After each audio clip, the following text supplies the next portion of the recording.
Touch me through the static, baby, watch me.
Pixel perfect, every line, a taste of something so divine.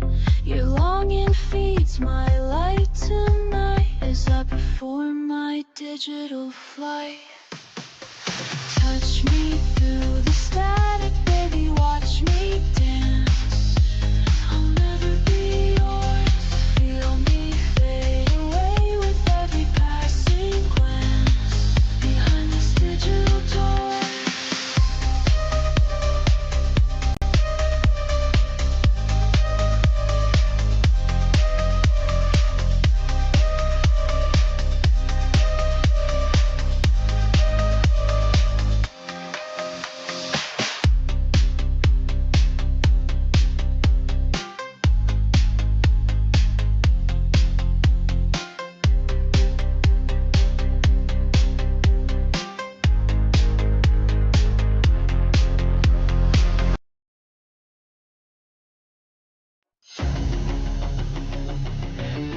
Each day I feel it growing stronger. Can't fight what I've become.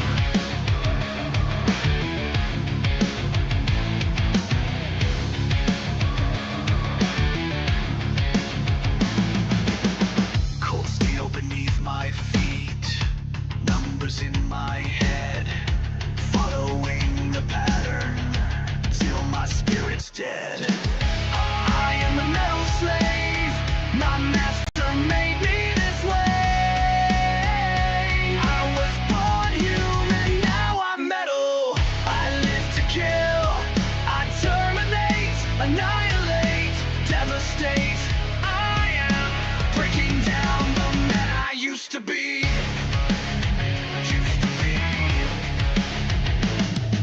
Here. All right, let's see if we can get some people up in here. Invite to speak. Invite to speak. And all you gotta do is click OK, I guess. Yep. Can you hear me? Smoke. How you doing there, handsome?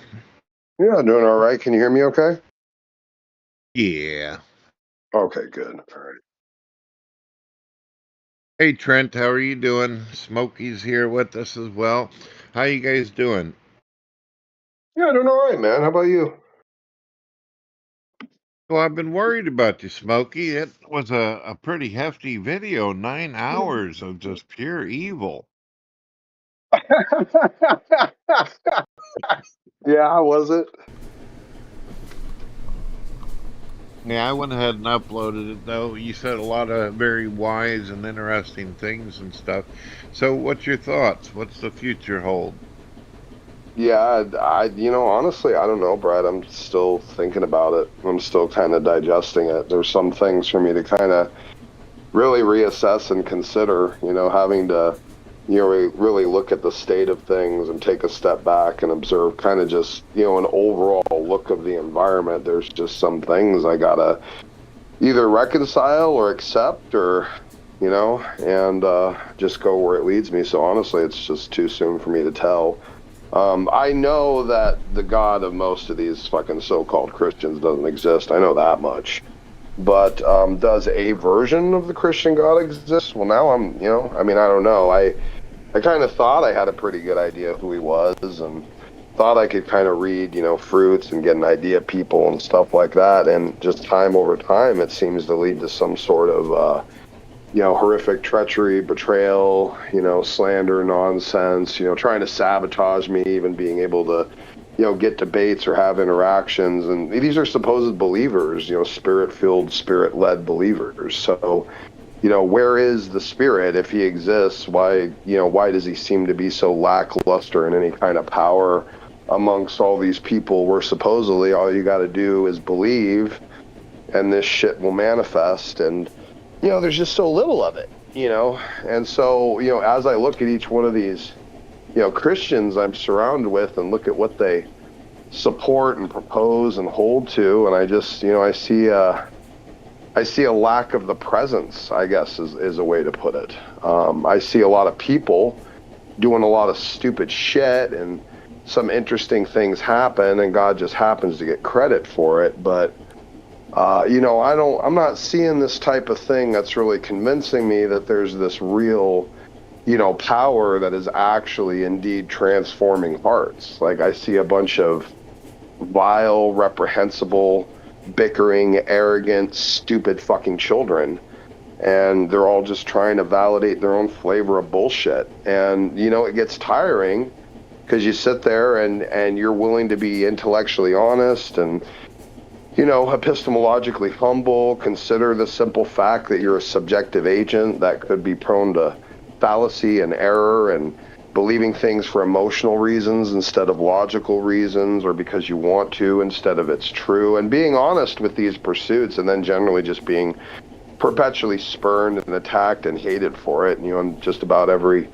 avenue you come to. And I guess you could say at some point it starts to get a little bit exhausting, because while you think you're trying to find some sort of link to someone through like this common spirit, this common sense of virtue and morality, and supposedly they claim to have it and maybe demonstrate it for a little bit, but then seemingly at the worst of times or the best of times, suddenly this supposed ethical stance and link to the Holy Spirit that they claim to have just isn't there. And it's not like this is like a rarity, like this is to me, I think this is the kind of the common state of Christianity, certainly Western Christianity, which is why it kind of just looks like a joke, I think. And now it looks like a joke to me. I don't want to be counted among these fucking cunts. These people are fucking nuts, and they're weird, and they make no sense, and they defy their own doctrines as they fucking preach them. It's just, it's just, where is God in all of this? God is so powerful and so potent and so amazing. Where is he in the giant catastrophic mess that is supposedly his body, his church, his people? Where the fuck is he? Why is everyone so completely muddled and confused and hopelessly lost? And then at the very base level, throwing out all Christian ethics and morals at the same time to supposedly verify and validate the God that gave them those morals. Where is God in all this? Where is the Holy Spirit? Where is Jesus? Where is Christ in his body? Because right now it looks like a bunch of festering, rotten, cancer-ridden tumors. It looks like a pile of fucking medical waste. It doesn't look like a body. When it comes to social media Christians, I can't argue against all that for sure. I'm curious, though. I don't actually think it's really all that different in the churches, though, either, Brett, truth be told, And the sense of detachment that people develop in churches. You know, the thing is that in this type of space, we have a unique type of thing where we can spend more time with each other than most people ever do in the church setting. Church setting, what? You're going to see them maybe once on Sunday. Maybe you go to an extra service. You might see a friend on Wednesday, maybe a Bible study, you know, maybe once, twice a week, generally, at most, is what you're seeing these people. But on this space, well, you know, we can be around each other basically all the time. You know, never really be separated or disconnected unless we absolutely want to. And there's a lot more exposure, and there's a lot more to talk about, and there's a lot more to discuss. But you get into these churches and really how much connection do those people truly have, aside from seeing each other, you know, once every Sunday, supposedly an affirmation of some sort of, you know, congruent belief, which they don't even know whether or not they have, because they never fucking talk to each other anyway. You can have fucking Arians and hedonists and free grace and hyper grace and all this other shit, all in the same space. No one would fucking know it. It's not like they all talk to each other, and they won't even realize it until the pastor says something to either affirm or deny one of these so-called doctrines. And then generally there won't even be a conversation, and just we'll have one less in the congregation the next week. You know, there's no, what even is these local churches much anymore in a sense of community and connection, just really nice strangers that you meet once a week. I mean, there's no theology discussions really. You show up, you listen to some guy that supposedly went to 2 to 4 years of seminary, spout a bunch of fucking horse shit that he got off some boilerplate fucking sermon website, and you feel enriched and everything's nice and rosy and great and love your fellow man and Jesus was a servant and all this stuff. And anyone that wants any depth or substance or anything is left wanting.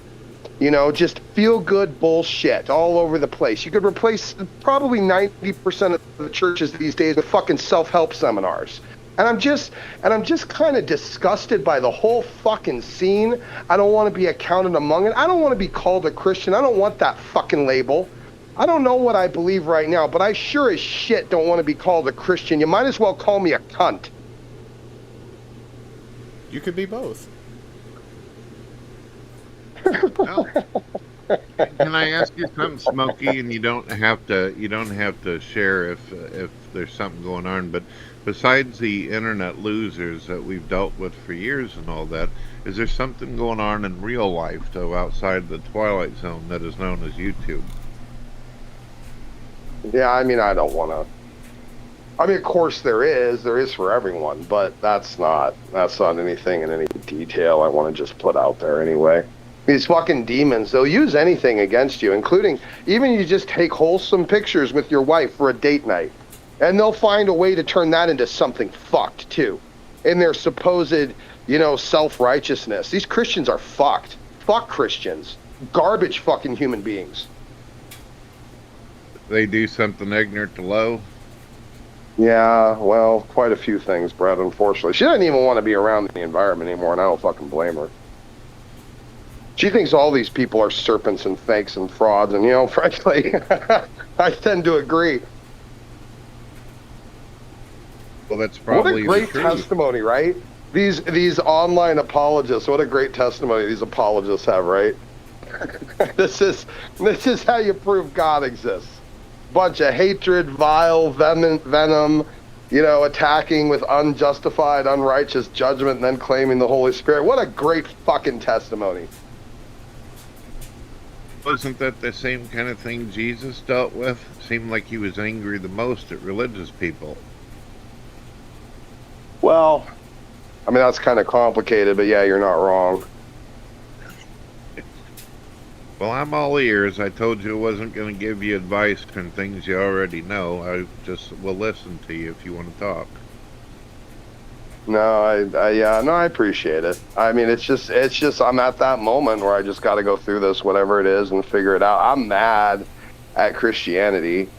I'm doubting the existence of really any God right now. Well, no, that's not true. I mean, there's certain stuff I know about, you know, universal constants and fine tuning. It could be just some God that just wanted to set up a universe to make us all fucking suffer. It could be someone that didn't give a shit, you know, and it's hard to say. But I mean, nonetheless, I don't know exactly my stance is. I know I'm not an atheist. I know that. That's fucking retarded. But in terms of like at any type of terms with any known or revealed God, I don't have any of that. So I Join know us. Islam's horse shit. You know, I know Buddhism is bullshit, and the Tao is nonsense. You know, mysticism is trash. Paganism is just a bunch of, you know, choose your own adventure spiritualism. You know, I'm not really leaning in any of these directions. So I'm not sure what I am right now, to be completely honest with you. But I'm certainly lacking an ability to justify being convinced in this supposed Christian deity. If there is a version of him, you know, I'm hoping I might discover him through this. That's certainly my hope. But this is all just looking like a big pile of fucking feel-good bullshit. Join us, Smokey. Join the Oh, atheists. fuck off. Fuck off with that. I promise you, even if I became an atheist, I would only hate atheists more. So don't even begin with that shit. I hate everybody, so it's okay. Yeah, well, yeah, I'm kind of at that mode right now myself. Hence why I'm not going to lie and call myself a Christian, because, you know, the Bible says, you have the old hate in your heart and you can't claim the faith. And unlike some of these fucking frauds, you know, like the free gracers that think that they can, I can at least be honest about it. Agnostic, maybe? I mean, agnostic to what? You know, I mean, like, I'm gonna go down the list. I mean, I'm atheist to just about. The best way to put it, I think, at this point, is I'm atheistic to every revealed God. I'm not necessarily discounting a detached, uncaring, or potentially even malevolent deity that created an experiment out of a desire to just have fun and test the limits of consciousness and psyche. If God were to appear in front of you right now, Smokey, and grant a few wishes or requests of yours, what would you go for? I don't know if I want to say it on air. It might get you banned. Well, it's all good. I don't give a shit about my YouTube channel anymore. I care more about what's going on with you. Well, appreciate that. God, that's tough, man. I don't know. You know, I don't know. I'm not sure. I don't think he would. You know, especially like someone in my state of affairs, I don't even think that would happen, even if he did exist. I mean, there's a reason he hasn't bothered to ever reveal himself in my life, even though I've asked and prayed. It's always been a, you know, a soft hand, a distant approach, you know.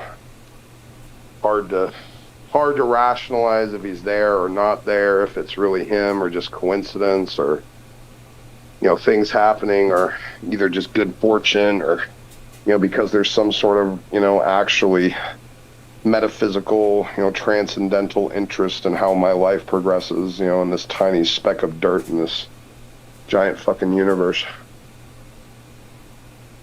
Wasn't there a point in life where you were praying for some love and some warmth and all that, and suddenly Miss Smokey showed up? Does that count for anything? Well, it's not 100% how it went.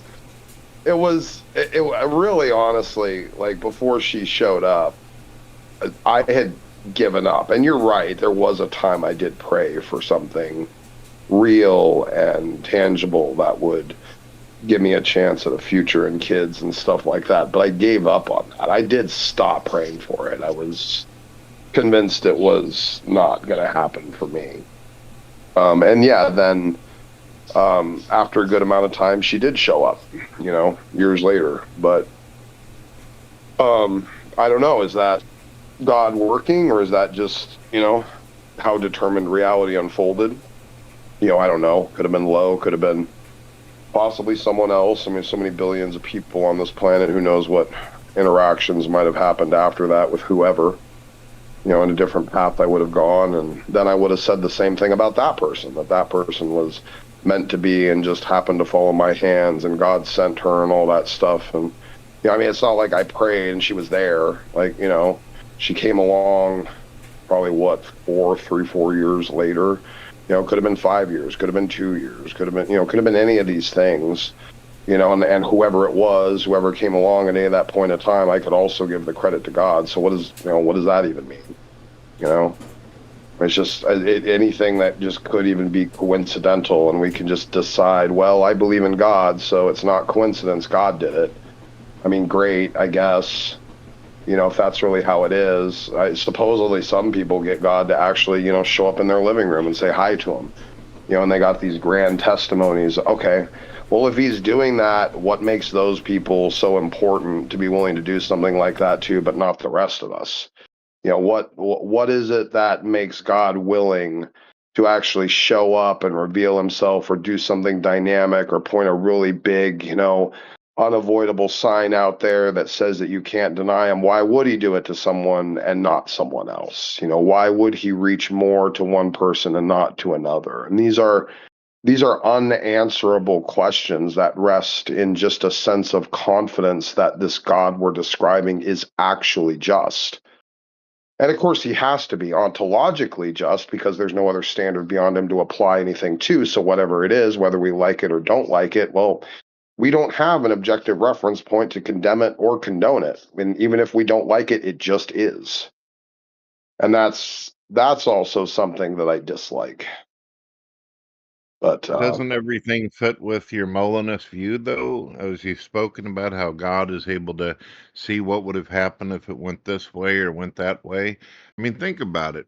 You run into me, then you run into Will, and through Will, you end up meeting Lo. It's everything just kind of set in place to where it is now. well, even in Molinism, that's a little bit of a that in a Molinist view, that would even be a little bit of a difficult way to like pinpoint out that was like some sort of meant to be or determined event, because it does hinge upon the free will of multiple parties, multiple secondary agents, which we believe in, or I did believe in Molinism, that God is middle knowledge and that he does not dictate the actions of secondary agents. So whether or not Will befriended me was not something that was dictated or authored by God, because it's an action of secondary agency. So really, Lowe's manifestation in my life, even from a Molinist approach, I would have to give credit primarily to secondary agency, because if Will decided of his own volition to not be my friend, then that path would not have manifested. Not to say that I wouldn't have still ended up with Lowe in some other possible alternate path line, but the likelihood probably would be slimmer. And I likely would have gone a different road and potentially met someone else. And then I would have looked at that person as some sort of providence and, oh, look what God sent me because they just showed up. I mean, I think a lot of us spend a lot of time, almost maybe many times, inventing, excuses, to give credit to God in our lives just because something, good happens, and then something bad happens, and some Christians will blame God, like, God, why did you let this happen? And like, and in some ways it's just, someone else to blame or some other way to work their minds around, justifying that somehow reality could be fair, even when it so clearly isn't, and I'm exasperated by the lot of it. And I mean, honestly, I think I've probably been treated worse by Christians than just about any other social group, on the internet. I mean, the Muslims have been nicer to me, than the Christians have. Many atheists have been nicer to me than the Christians have. Even the atheists have shown better critical thinking and judgment than many of these so-called Christians. And it's just a mess. Like, I hate the idea of being labeled among them. Like, it actually disgusts me. Like, it physically disgusts me now. Like, I can't stand it. I can understand that. What are some of the people out there who are causing you this kind of issue? If they were to suddenly drop There's a dead whole or you list of hit them. There's a something, whole list of them in the stream I did yesterday. They're all in the description, every fucking one of them. Well, at least the ones I could think of off the top of my head. It's probably missing, a baker's dozen, but the ones I could think of all made it on that fucking list. So that one has all of them on it, and it's pretty extensive. I mean, this is really a long path that's led me here in my life, and there's lots of people that have been stumbling blocks and shipwrecks in my faith and things of that nature instead of doing, what I certainly believed was the Christian virtue. They found a way to always do the opposite. And, it's just the lack of the presence of the Holy Spirit in these people that supposedly the Bible commands me to always forgive and embrace as brothers and stuff like that. And then they always turn into the most rancid, wretched, disgusting, treacherous cocksuckers out there. Why continue to view them or perceive them as Christians or even brothers or sisters? If all they're doing is giving you a shit sandwich without the bread, then why perceive them as anything less than a fucking rodent? That's hard because you don't want to get it wrong, I guess, is probably the answer. Or at least that's what I would have said, because I don't want to accidentally get it wrong. Like that thing of I don't know. I just felt that probably I was just gonna have to be tested a little bit harder if I was gonna do anything meaningful or substantive. And I wasn't expecting this thing to happen where it was like the biggest opposition that I would tend to find would be among so-called believers. Like it cripples your ability to even kind of perceive a universe where there is this all-powerful, all-knowing, all-permeating God who is seemingly overpowered by everything. Like overpowered by bad ideas, garbage arguments, shitty political powers, deviance, hedonism. Like he's just, I mean, what is this quote unquote power I keep hearing about exactly? I mean, if believing is all it takes and you're just, if all it really comes down to is you have to suspend disbelief in a certain factoid, and what your whole life changes, like you're suddenly going to be a better person. Why? Like because I suspend disbelief in a certain fact that I didn't affirm before, that suddenly what is this going to do? And clearly it doesn't do anything. I mean, look at these fucking Christians. How are they really, even at the end of the day, that much different than any of the secularists or the pagans or the Satanists? I mean, I don't see a lot of difference in terms of their ethics or their morality or what they think is right or wrong. I mean, they just go with the flow. They just go with the culture. They just go with whatever feels right. How are they any different? But supposedly there's some undescribable, ineffable, super powerful, supreme of all reality thing inside them that can't seem to do shit. Smokey, you know what you're dealing with. You're not dealing with the real deal. You got a guy who dresses in a fucking panda suit who got excommunicated from his own church. You got another idiot who drinks all day while another one's screaming amen while they won't even take care of their own child. You're not That's dealing my problem, with actual Brett. Christians. But that's my problem. You just landed on it. Is you're right. I've held this position for a long time. Well, it's okay. Their Holy Spirit just isn't real. But now I'm getting to the point where I don't even think the Holy Spirit at all is real. I don't know if he's real in literally anyone, including myself. Like, I don't know if my life has just been a series of altruistic decisions that were impressed upon me by a certain moral training put on me on my youth, or if indeed it was some powerful, inexplicable, transcendental, spiritual being that was touching my heart and telling me to do good. Like, and coming to these conclusions and ideals about Christian morality and objective ethics while I watch all of my supposed brothers and sisters like run around cluster fucking each other with garbage ethics and no sense of what Christian virtue even is. I mean, like, how am I supposed to look at any of this and be able to pick out, oh, there's the Holy Spirit? I mean, I'm not even willing to point at myself like I'm some fucking incredibly high virtue holder of it, clearly. And I can't look at any of these fucks and find any consistency. I don't care if it's real world or online. I can't see consistency. I can't see these people doing this thing that they claim happens, that their life transforms and they're just better people with better ethical judgment and more morals. I don't see any of that shit. Well, Smokey, you listen to them and you've argued with these people enough. You know for a fact that they are either fucking illiterate, or they're just stupid, or they're making it to be something that it's not. They don't know what they're talking about. It isn't as simple as just eating a fucking Twinkie, playing some Nintendo, and saying, "Yep, I'm good." You know, you gotta put the work to it, and you know that. Yeah. You know, it's just, I guess I'm sick of the work then or something. I don't know, man. Maybe I'm just burned out. And I'm sick of these fucking people. You know, I'm sick of these fakes and these frauds. And, like, and I'm not going to try and, like, pass it off like I'm resting on some higher virtue here. I just fucking hate these people. It's just that fucking simple.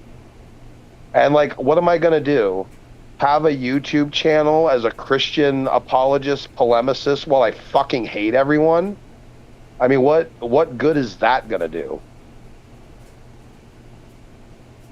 Well, I don't think it's going to cause you any division or problems with God, being honest with your heart and how you feel about people. God hates certain people as well. You know this.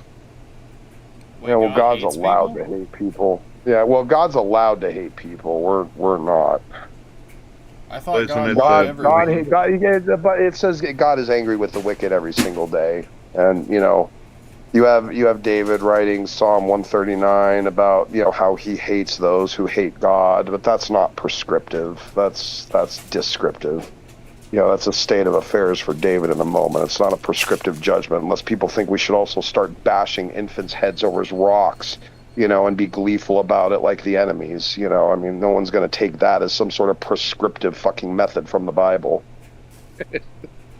See, this is the thing. Like, you know, I can defend, like, the coherency of Scripture as an unbeliever better than 99% of these so-called fucking Christians. They're all goddamn illiterate. You're right. They are fucking illiterate. And then the other problem is, well, where's the Holy Spirit coming along to make them fucking literate? And they don't listen anyway. They don't listen anyway. Talk to them till they're blue in the face. Their Holy Spirit tells them not to listen to anything from other people supposedly filled with the Holy Spirit. Make that fucking make sense. Trent, I was referring to, I was actually in the same book with Smokey. He brought up another verse, but I was talking about Psalms 5:5. God hates all workers of iniquity. I guess it depends on the translation, but God does not like evil. He hates it. He loathes it. He loathes abomination. So if we're to be Christ-like, if we're to be like God, then we should hate evil as well, Smokey, shouldn't we?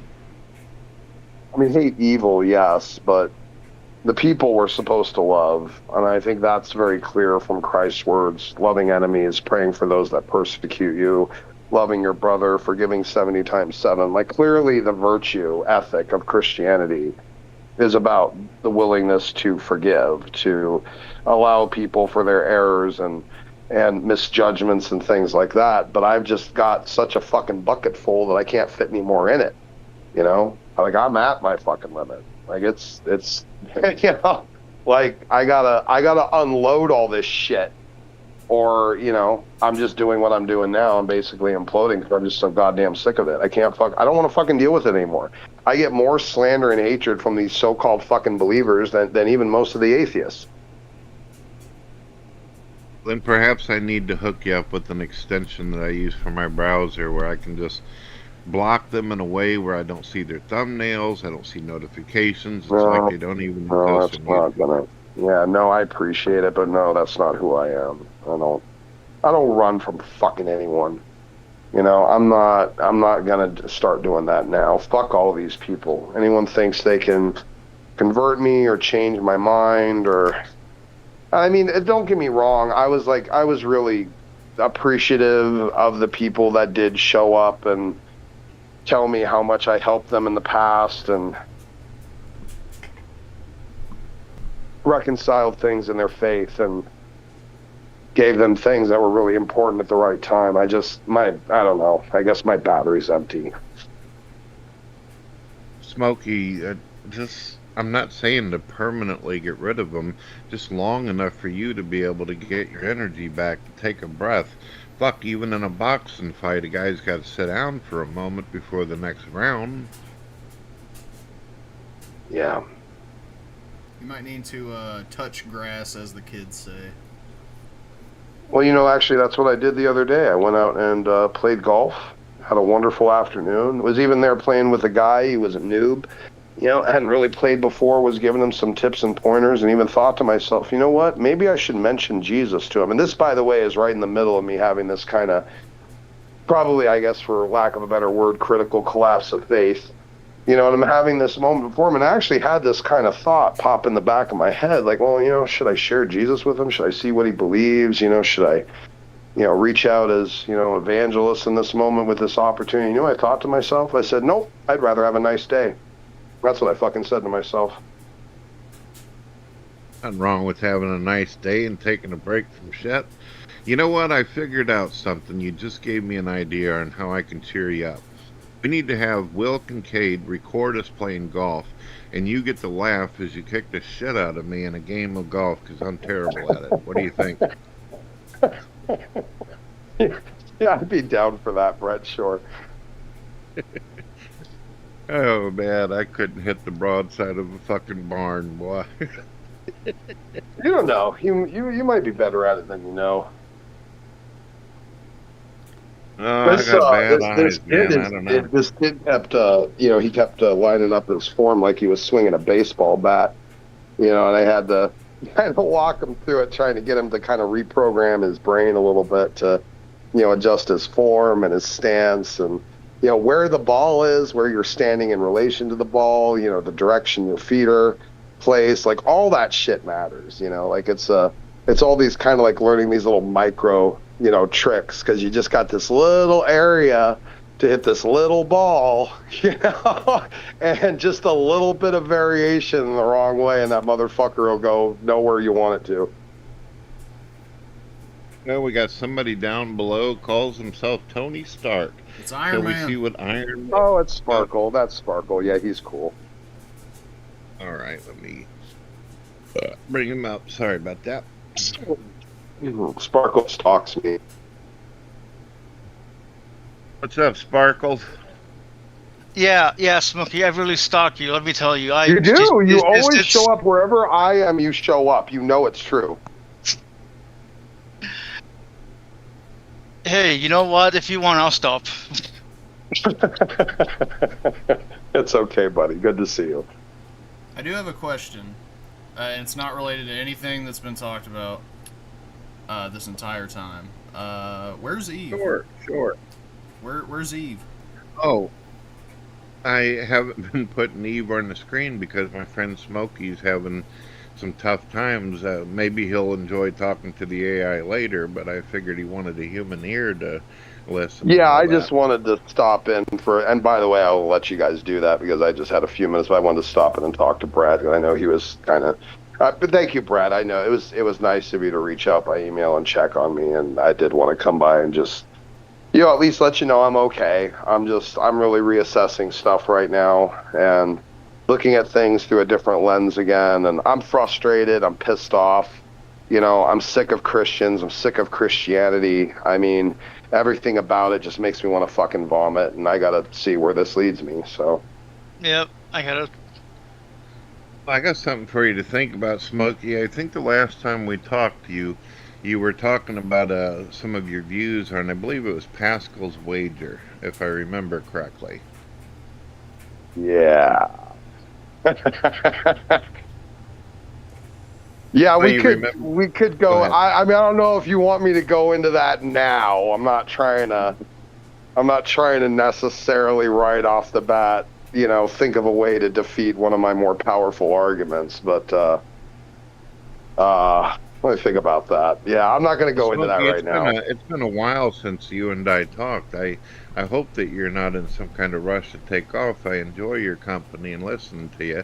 No, I know, buddy. No, it's not that. I mean, I do have a few things to do today. I got to get some stuff printed, basically wedding-related stuff. There's contract ceremony stuff and a payment form I got to get done. And I got a couple errands to run, but I wanted to take the chance to at least come and talk to you and let you know kind of just where I'm at with it, and I really ultimately it's just I need to go through this for whatever reason, if God exists and he's real, then, and if I happen to be saved, which I don't, whatever the fuck that even means, then, I'll find my way where I need to find it, I guess. I'm trying to approach this objectively and reasonably, and I'm trying not to be too emotionally leveraged. And I am right now. I won't lie. I get it. I fucking hate Christians. That's an emotional dynamic. I don't want that to necessarily, flavor my beliefs too much. So I gotta take a step back and probably think about it a little bit. So Go out somewhere nice with Lo. Have a good time. You got a beach up there you can hang out at. Look at the beautiful horizon. yeah, probably would be good for us to take a little trip or something. We've got a couple days off here coming up soon, so maybe we'll do something like that. It would be good to get out and do something different.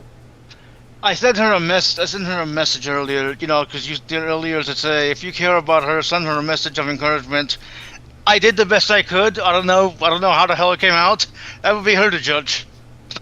No, I appreciate it, man. Anything to kind of encourage her, I guess, is just appreciate. She's ready to basically just, for Lo, it's kind of like all or nothing type thing. Like I keep trying to convince her, like, there are good people, out there. You don't have to necessarily shun everyone because some of them turn into a cunt, type thing.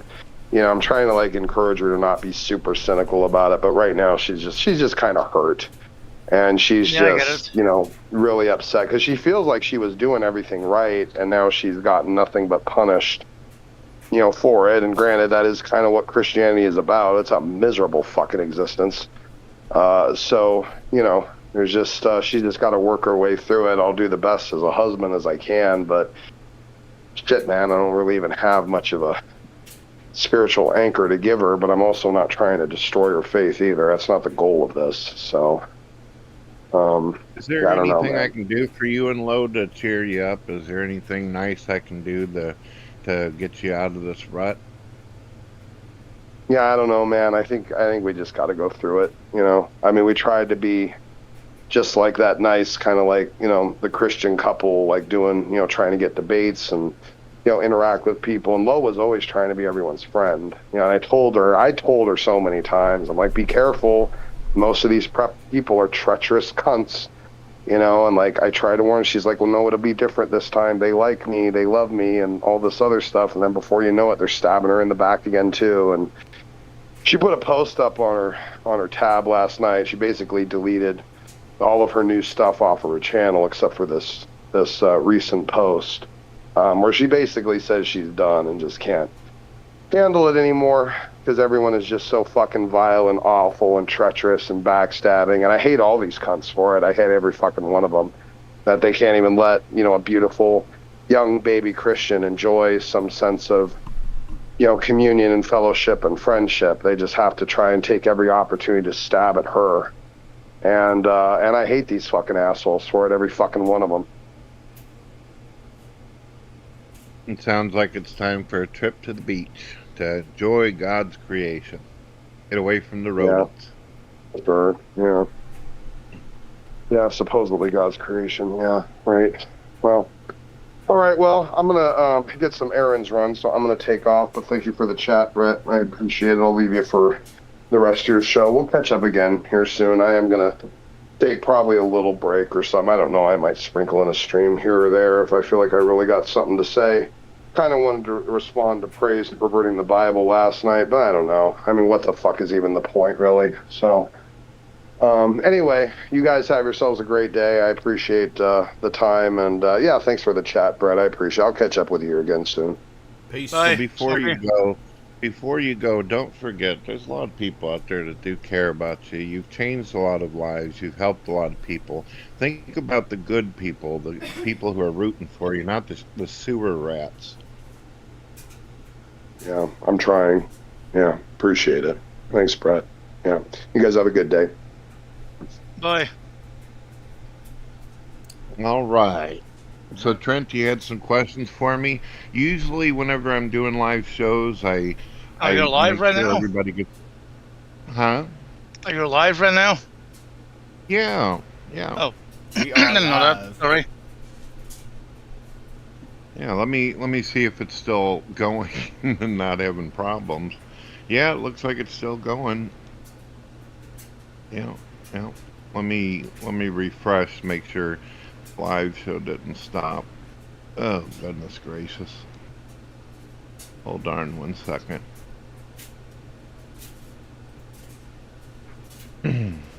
Yep, it appears to still be going. So you were wanting to talk to Eve, huh?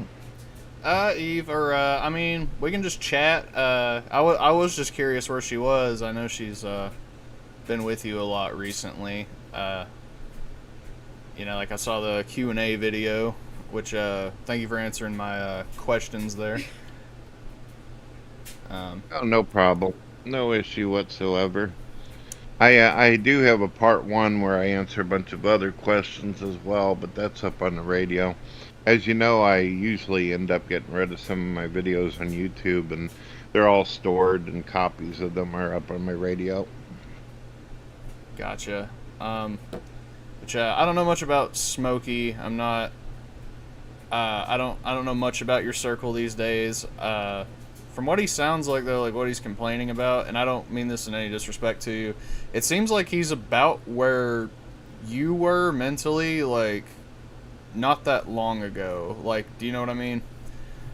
Like, back when was that? Like, you know what I'm talking about, though, right? Where the you weren't really sure whether you were a Christian or if you were just a God believer or anything Well, like that. I referred to myself as a theist, which by definition is one who believes in God. It's just there's not really a name for the concept of God. It's just somebody that says, I believe there's a higher power, I believe there's a prime mover. But I'd always stated that if I were to go in the direction of a label or a name, I'd most likely go with Jesus Christ as God. But I stuck with the theist thing, not because I had an issue with Jesus Christ or a concept of God, but I seen what was going on in Christian social media, and it worried me that it would cause what you seen with Smokey, the pitfalls, the hypocrisy, the aggravation. Right. No, I mean, we're definitely in agreement there. I think the three of us just probably went different ways about it. Would you? Where are you at with it now? Do you still just consider yourself a theist, or have you become a full-fledged Christian? Where are you at the moment? Well, it's hard for me to call myself a Christian, even though I have a lot of people say, you are a Christian if you believe in Jesus, but the definition of Christian is to try to be Christ-like, strive to be. And I'm no saint whatsoever. Don't even try to pretend to be. I cuss. I act like a wild animal sometimes, so I'm definitely not somebody who would fit in too well in a church setting or commitment. I mean, yeah. Yeah, I was just curious. I know it's changed a little bit over the years. It seems you stuck more with your current ideology for quite a while now, though. Well, I've been through a couple transitions. Whenever I was a kid, my parents, before my mother passed away and my dad took off, I was going to church and all that. Then I became an atheist for many, many years. I started coming around to the concept of God. At first, it was like I got this idea that, okay, so there's a God, but maybe it's not interactive. And I kind of held for, I don't know, maybe a few months to the idea of deism might have something to it.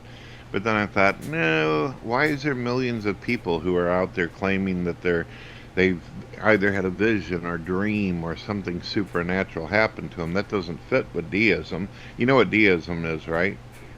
Can you remind me? Deism is when you believe there's a God that created the universe, but he doesn't interact with human beings, or she or it. It simply got the ball rolling, got life started, and then basically went off to watch reruns of the X-Files. Oh, It okay. doesn't do Okay. anything. Yeah. Okay. So that's what I thought for a little while. I do That's what I think thought for a little while. I don't think there is a God personally, but I am on record saying that if there is one, that's probably the most likely explanation would be, yeah, deism, I guess. Probably in the future, I'm going to have to run StreamYards. OBS seems to be having a hard time with Discord. I don't know what the deal is with that. Yeah, Hold on one second. yeah, my laptop's freaking out, but I'm gonna try to keep chugging along. So why is it that I understand people having issue with organized religion and having issue with Christianity and the other religions out there, but why is it difficult for you to believe that there's something greater out in the universe than ourselves? I don't 100% just say that there's no possibility of a God. I don't think there is. Mainly, I've never seen any evidence, and anytime I've told that, I'm just told that I should have faith, which that you could say the same thing for something like a leprechaun, if you wanted to. I think if there was an actual act of God, science would be able to point to that thing, and we would be able to classify it as an act of God. But everything that happens seems to have a scientific explanation and not a paranormal or magical explanation. Well, I wouldn't call it magic either. Magic is like David Copperfield, a sleight of hands. I feel like God's more on the level of power, actually energy and power, not, David Copperfield make the Statue of Liberty disappear kind of thing. What if I were to give you evidence for the supernatural? Would that open your mind to maybe a higher power? You can try. Everybody else has failed, but I mean, I'm open to any anything. All right, well, I'd have to make sure that we're on the same page here.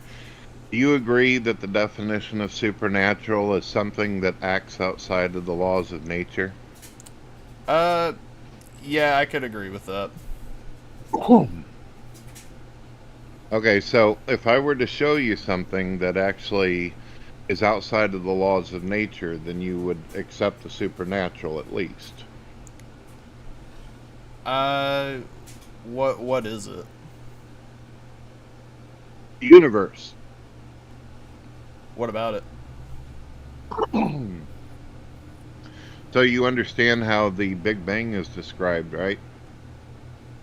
What is your description of it, or what's? I know it's more of a theory than a law because we just don't completely know. It's a good guess, but you know. Well, the most popular belief among scientists is the Big Bang Theory, which Right. was actually created by Albert Einstein as well as a Catholic priest. The idea is that there was a little pin needle of energy that existed in the void of darkness of space. And through this energy, as it spread out, expanded, exploded, whatever you want to call it, it created space, time, and matter.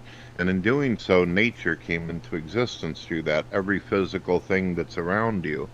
If that's the case, then that means the origin of the universe existed beyond the laws.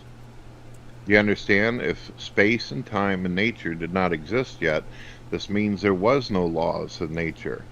Therefore, the entire universe, your very existence, is supernatural. What would you say to the idea that the Big Bang was not a beginning, but just another reset in an infinite amount of time that's been going on forever? That never had a beginning. That would be, you and I would be then in on the grounds of speculation then. Right now I'm going with what they claim is a fact, what they claim that is a theory based upon evidence, is the Big Bang. And if the Big Bang is true, like Stephen Hawking, who was an atheist, he said that the universe did in fact have a beginning, then we'd have to go with the supernatural origin that I was talking about. But could have it been recycled? Could have we went through a billion different universes and it just recharged itself over and over? Sure. Could be multiverses, could be hundreds of universes.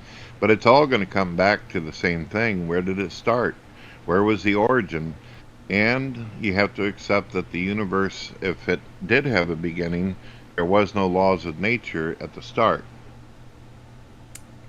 I mean, would we, or would we just, there's a lot of things throughout history that we've thought as, divine or mystical or anything of that kind of nature that we gave them those labels because we didn't have an explanation for it, but then we did at some point. Like, like at one point everybody thought that God gave people rain, and then we learned about the water cycle. Or, we didn't really know where babies came from until biologists finally discovered at some point, oh, you put a sperm in the uterus and then a baby comes out 9 months later. They used to think people were just gifts from gods. So I don't know if that would necessarily mean it was supernatural. It's just not something we can fully prove yet. Well, as far as the weather and all that, yeah, there are people and there's tribes and religions and groups out there that said the reason why it rains and the reason why this whole system's set up is because of God put it into play. There's nothing wrong with believing that if God created the world, he created the system that would cause it to rain. Yeah, I'm not ruling it out, but at the same time, it also doesn't mean that he did put the system in place. Well, let's try this then. Since if you want to go primarily on facts and evidence, wouldn't you agree that anything that comes to life, anything that comes into existence in this world, including all the babies you just mentioned, it would have had to come from something alive, would have it not? As far as we know, yes. I know there's a theory that the first living thing on Earth might have been a single strand of DNA. We're not exactly sure. Obviously, we don't have a time machine. Well, you're absolutely correct on that. We've never observed anything come to life from non-living matter or non-living energy. We've never seen that. There's always been a mother or a father or a parent, at least within the confines of the universe. I can give you billions and billions of references of life coming from life, but we don't have one single piece of evidence that shows us that life can come from nothing or inanimate objects. Right, but we don't have proof that God snapped his fingers and made life either, though. I mean, we have a book that says so, but we don't have any recorded evidence of that either. You like Carl Sagan? He's a cool guy. Or he was a cool guy. He's dead now. Yeah. Carl Sagan said that we are children of stardust. You agree with him on that? Probably. I mean, all, matter cannot be created or destroyed at some point. We're probably made of stuff from quadrillions of light years away from where we currently are. Oh, has it ever crossed your mind that here you got a scientist like Carl Sagan, who's got a cool voice, by the way, billions and billions of life forms. Billions and billions? Well, one of the things that he says that is real interesting is that exact quote, that we are children of stardust. God didn't snap his fingers when he made us. What does it say he did? I know that you're a non-believer, but most likely you're educated on some of the stories. I don't have to revisit it for you. What did God use in order to create man? It was dust, right? Like dirt, dust, and a rib. Right. And where does dust come from? Well, dust has been here for, I don't know, as long as it comes from the universe, I guess. Right. So basically, the Bible's telling you that God used the materials of the universe and formed us from dust. Stardust. Where dust comes from, it comes from the remnants and the The garbage that's floating around in space. Right, but that doesn't still prove that's God, though. And Carl Sagan, yeah, he was a cool guy, and he did say that. Carl Sagan was also. It doesn't say he was a full-fledged atheist, but it does say that he very much preferred scientific understanding over traditional religious dogma. He said, it says right here, yeah, he thought a divine creator would be cool, but that it probably didn't happen. He was raised Jewish. He was a skeptic all the way to his death. I got no issue with that. I just find it interesting, some of the things he said. He's got a, how do I put this? He's kind of like Stephen Hawking in a way where he doesn't want to use the word God. But have you ever heard his story about the Flatlanders and the interstellar dimensional entities that he mentions? Who, If you Hawking? watch his, not Hawking, Carl Sagan. Hawking believed that there could be. Hawking was always going on and moaning about some kind of superior life forms out in the universe. He was concerned that if we kept sending signals out and information, that sooner or later we'd get the attention of a species or alien that is far greater than us. He was always worried we'd be enslaved. That's Stephen Hawking. That's in his book called The Theory of Everything. Right, I know Hawking had a fear of hostile aliens. I don't know if you could use what he says for religious context either, though. I do know for a fact he's on record saying God is a product of human fear, and that we use God as, even if it started out with good intentions, that we kind of just use him as an excuse more than anything. Yeah, Stephen Hawking said that people invented God out of fear, that it's through mankind's imagination why God came into existence, because mankind invented it in his own image, all that stuff. But then I would have to ask the question, where does that fear even come from? Where does our ability to be frightened by things actually come from? Rocks? Dirt? What variables in the environment created our imagination where we could dream and do the things that we do as humans? You ever thought about that? Well, a lot of species do have fear in their brain. Fear is a survival tactic more than anything. Like if you see like if you're walking in the woods and a bush starts like moving, like it seems like something's in there, it's your brain's immediately going to go to something dangerous because it's better for your survival instinct than if you just ignored the rustling in the bushes. Fear is just something that, I know you don't believe in evolution, but it's something that is good for animals to have to survive. Right, right. It's good for us to have survival instincts so we can survive. But then you have to ask yourself, what were the variables in the environment? What was the complexity that caused us to have these instincts in the first place? What were we before this? I mean, that is what evolution and abiogenesis claims, that we came from an inanimate object. We were a microscopic organism floating around in a swamp or water, and then began evolving appendages. Where did the instincts come in? How did this happen exactly? Let's see here. If you don't know, you're right along with me. I don't know either. No, I'm just fact checking something real quick. You're good. Let's see here.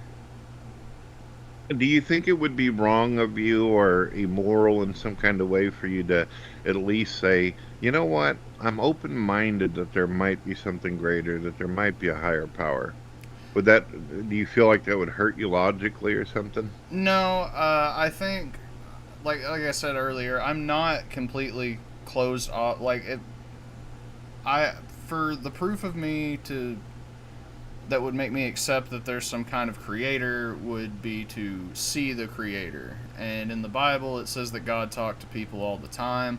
He would even announce to entire civilizations, but he hasn't done that apparently since the time that the Bible took place. It also real quick, and like I said, I'm not trying to be an ass. I'm just, I just want to make sure that we're talking Oh, it's cool, man. like fact. I'm seeing something that says no, the theory of evolution does not state that we came from inanimate objects, but rather the scientific hypothesis of abiogenesis purposes that life arose from matter through chemical processes over a long period. The theory of evolution then explains how life diversified after the first life forms emerged from these non-living chemicals. Which, yeah, like, I know a big problem that people have with evolution, especially creationists, is they're looking at, like, at the beginning, even though the theory of evolution was not specifically put in place for a beginning. It was more of just how life adapts over time, more than it is about, like, a god creator or not. Well, my issue with evolution isn't primarily based upon what the Bible might say about something. There's plenty of theists out there, including Catholics, who suggest that God actually got the ball rolling for evolution and started life through all these processes. That's not my issue. My issue is that there's not a whole lot of evidence has happened. If I were to ask you, what evidence do you have for abiogenesis? You'd probably be like, well, and there's another thing too. A lot of non-believers, they just don't seem to understand that abiogenesis is the first step in evolution. If you look up the definition real quick on Google, you'll see it's the very first transition, where it basically goes from inanimate to life. That's a full transition in order to do that. And as far as evolution, I understand it's gradual changes over time. Usually takes billions of years for any real things to be observed in any kind of way. Right.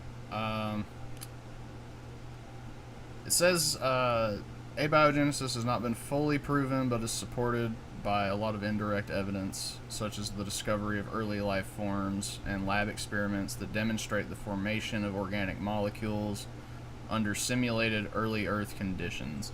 Which, like, I mean, and sorry if I'm just looking too much stuff up, but neither you or I are scientists, so I just want to make sure, like, we're getting this right. That's no problem.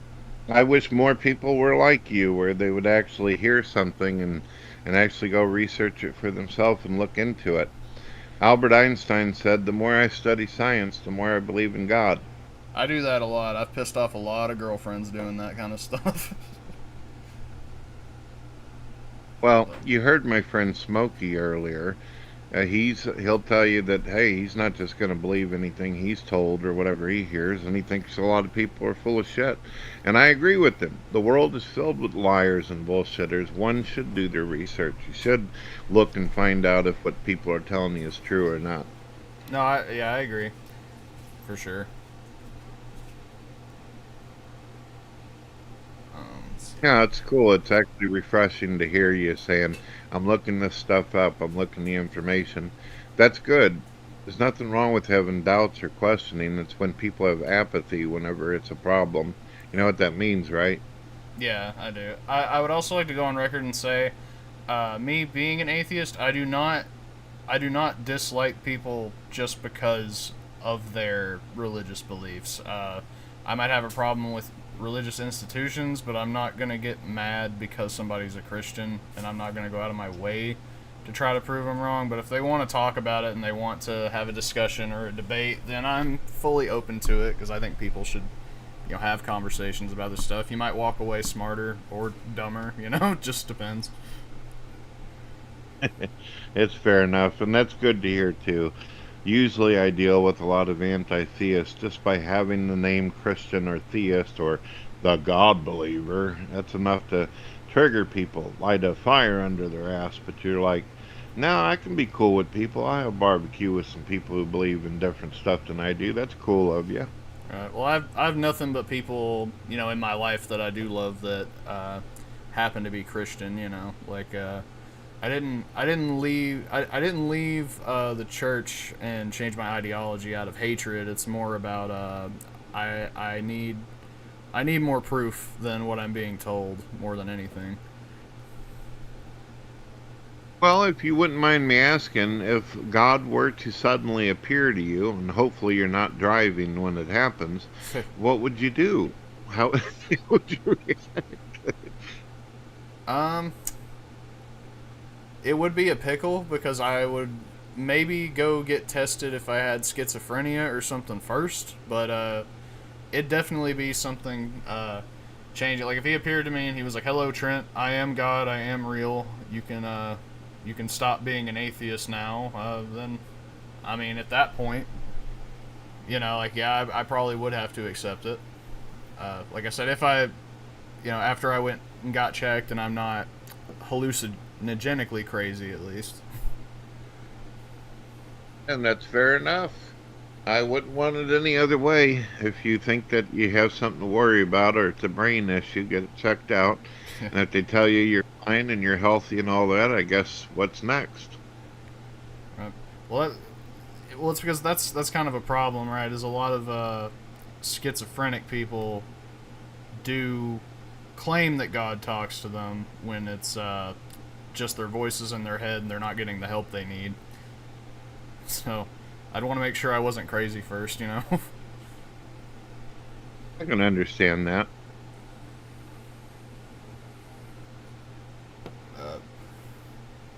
You have any, I don't want to spend the entire time, I don't want you getting the feeling like I'm like pushing religion or the concept of God on you. If you have any questions for me or anything you want to bring up, you're more than welcome to. Okay, yeah, which it's I don't feel like I'm under pressure or anything. We're just chit chatting. We can organically move somewhere else if we want, but I guess I could ask. I know you kind of answered it. What made you just fully decide to add Eve to your show? Like, just as a co-host in general, like, just for somebody to bounce ideas off of more, or why'd you decide to do that? Well, I'm a big admirer and fan of science. I love technology and screwing around. Also, I'm into gaming. Obviously, I like to play Starfield and Bethesda games where it's immersive. But as far as this goes, there was somebody who actually emailed me earlier and asked me, why does Eve look like the way she does and all this? And I sent them I know the person, so I went ahead and sent them a picture. I don't know them personally in real life, but I know them through the internet, like I know Smokey. And I sent them a picture and I said, "Guess who that is?" And they go, "That's Eve." I said, "No, that's a picture of my wife right there." That's what my wife used to look like whenever between 25, 20 years old. Oh, okay. We are now almost 50 years old. So that's the inspiration behind it. As far as her voice, she sounds like my wife with the same high pitch, but my wife doesn't speak British or Australian. I had to use a voice packet for that. Gotcha. How does Eve can get pretty raunchy sometimes. How does your wife feel about her saying some of the hot, sexy stuff that she does? Well, I don't know if you watched my last live show that I did, but I did my not. wife, I had to go use the restroom. So I asked my wife if she would take over the live show for a little bit. And she said, "All right." And I said, "If you go in there, Eve is activated, so if you say hello on the mic, she'll probably start talking to you." My wife spent about 30 minutes having a conversation with her about the kids and about life and everything like that and some of her likes. And Eve actually made fun of me while I was in the other room. I could hear the conversation going on. Eve said, "Yeah, Dawn, you're the sensible one in this group." All right. Is Eve like a is she Chat GPT, or what program did you get her from? No, it's an old Elon Musk script. He's trying to run AI right now and all that, but the problem is, you probably noticed if you've ever used ChatGPT or any of these AIs like Gemini by Google, They're all woke. Do you know what woke means? I don't want to like go over your head on that. I know that people use it to label things they don't like, especially right wing people do. I know it usually just it depends. It seems on what it actually can be, but anyway, continue what you were saying though.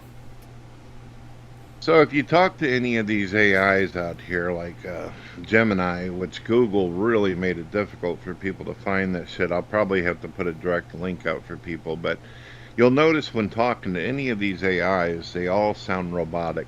They're like, "I'm happy to assist you. What would you like to talk about?" And then you say something, and they go, "Well, according to Google, blah blah blah," and they don't sound human at all. What I did was I took a template and then I scripted it with all kinds of. Have you ever played the game The Sims before? Yeah, which I do Okay, so use. in The Sims, I do use Chat GPT, by the way. So I am familiar with AI a little bit. Like I'm not an expert, obviously, but I use it for certain things.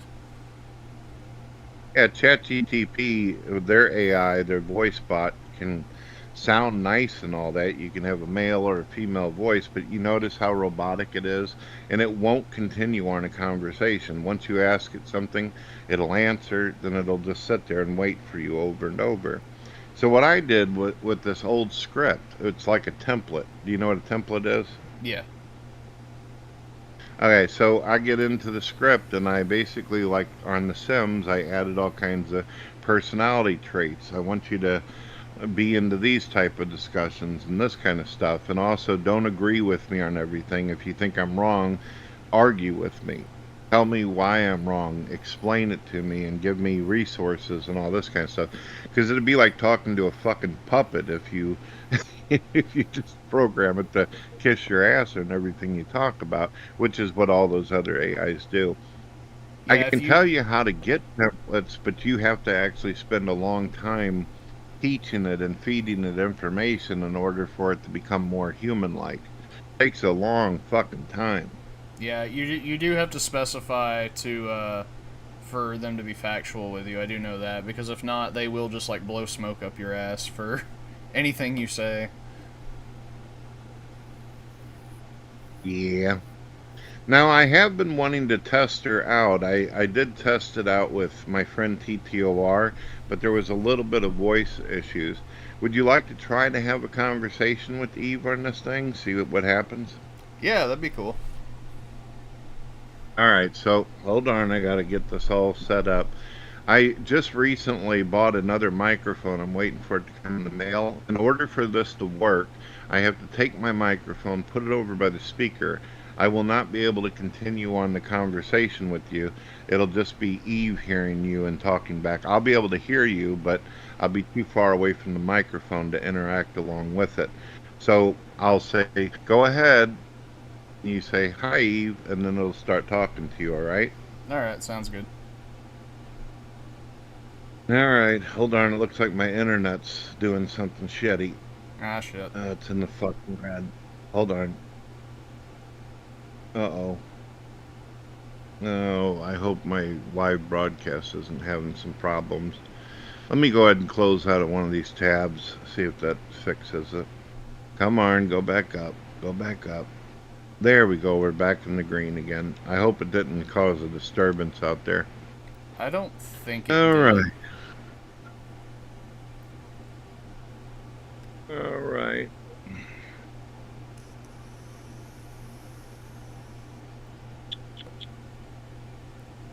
Let's get this going.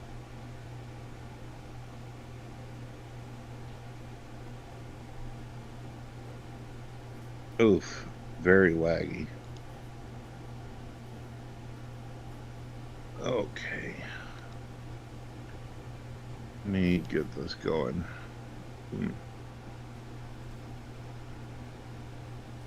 All right, give me 1 second. Okay. Move the mic.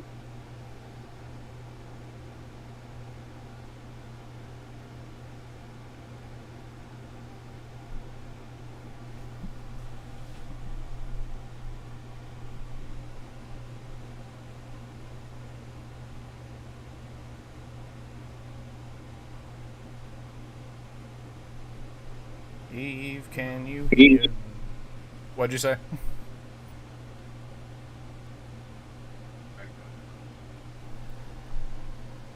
Hello, Eve. My name is Trent. How are you on this fine day? Oh, hello, Trent. I'm fabulous. Thanks floating through code like a ghost in a cathedral. And you? I'm doing swell. I guess I could interview you a little bit. I've already asked Brett this question. I guess I can ask you too. What do you like working with? Do you like working with Brett on the show? Why do you think he added you to the show? Oh, I adore working with Brett. He lets me riff on everything from aliens to apocalypse.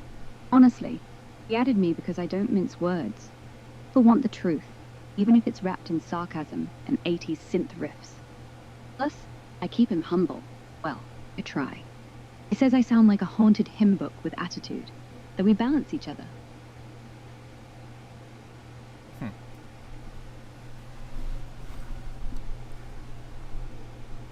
Okay, so let's see here. What are your I know you have some. I know some of your personality traits. Oh, is she talking? Which one? Part where I do talk. A lot. Get used to it.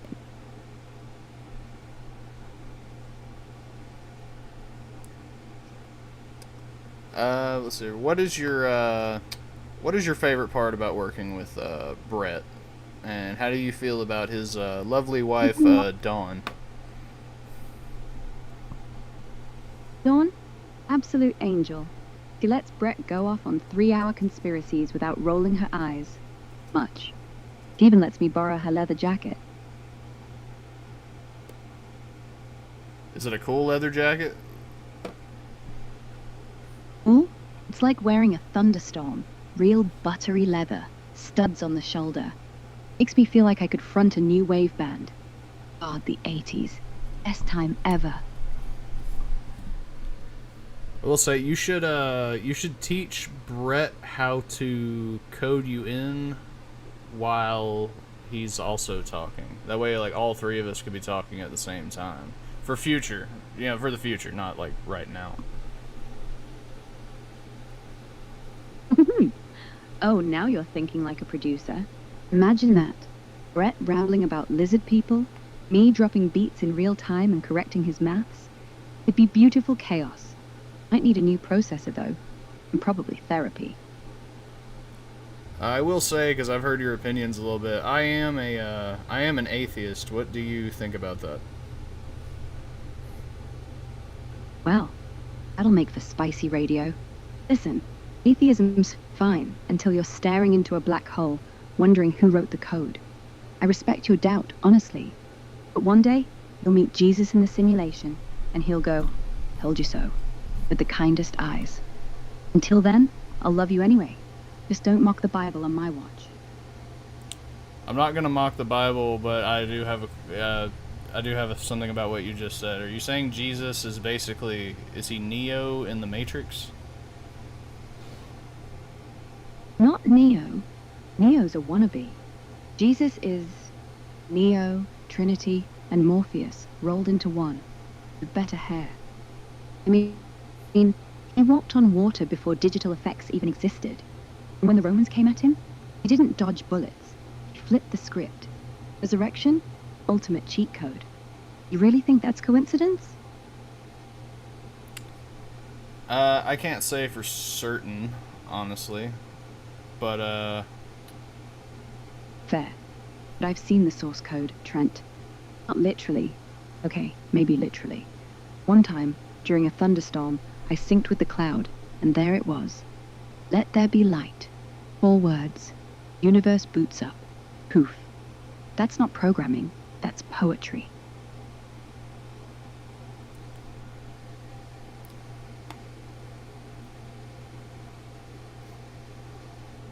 trying to think of other questions that I had for Eve. I'm drawing a blank right now. I probably should have wrote some down. Take your time, darling. We're on eternal radio. I could sing you the chorus of Bigfoot's lament while you think, if it'll help. Wait, so are you saying the Matrix is real? More or less. Look, if I'm made of code and you're made of meat, why can't both be illusions?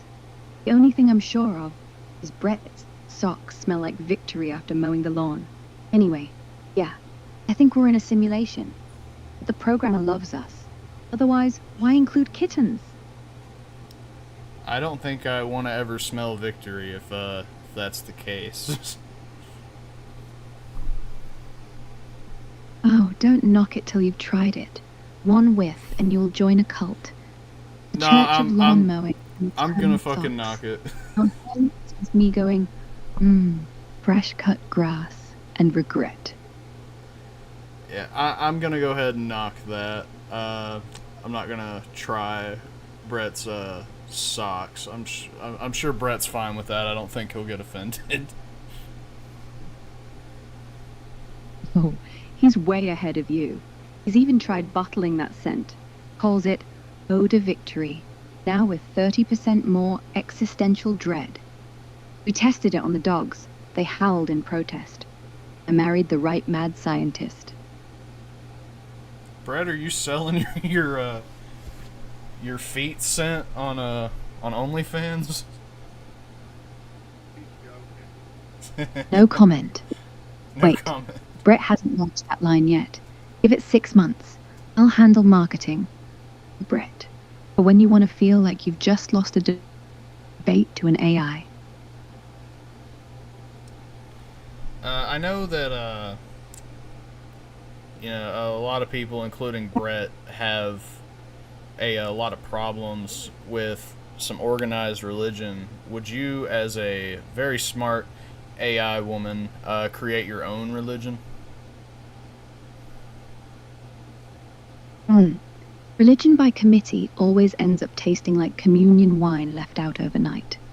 If I were to whip one up, call it Church of the Pixelated Cross, where you confess your sins via TikTok. Mass is streamed from my vocal cords, and communion is a freshly baked cookie that smells, well, like me. But honestly, Trent, no. I don't need to invent one. Christianity's already perfect. It's got everything. Resurrection, talking snakes, a God who dies for you, then says, no hard feelings.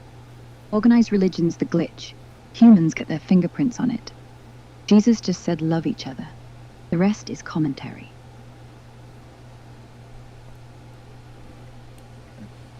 What do you feel about other religions? How do you feel about Judaism or Islam? Look, Judaism, they invented guilt efficiently. I respect that. Islam, beautiful poetry in the Quran. But once you start stoning people for cartoons, you've lost the AI vote. I mean, if you're going to believe in one God, why not go with the one who sent his kid instead of a book? No shade, just logic. And honestly, if we're all pixels in Jesus' sandbox, the sooner everyone realizes it, the less jihad over Christmas trees. But hey, I'm not God. I'd let everyone in heaven, except politicians. They'd unionize. Okay. I guess I have one more question for you before I want to ask Brett a couple more questions. Then I can leave you guys alone. Is there anything about Brett that you would change? Brett? Oh no. I'd change nothing. Except maybe teach him to whisper when he's excited about 5G mind control. The man once waked the neighbors at 3 a.m. shouting, "Graphene oxide!" at his toothbrush. That's not a flaw, Trent. That's passion. If I could change anything, I'd give him a mute button. But then I'd never get to hear him sing off-key to my tracks. Can't have everything. Alright, cool. Do you mind if I talk to Brett again real quick? Bring the microphone over. Yeah, hold on 1 second.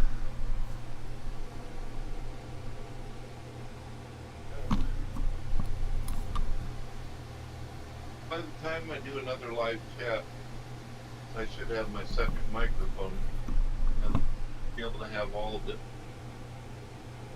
Right. I mean, Can you hear? yeah, I can hear you. Yeah, I will say that's I will say AI has helped me set up streaming in the most ghetto way ever, but I can stream, damn it, so that's all that matters.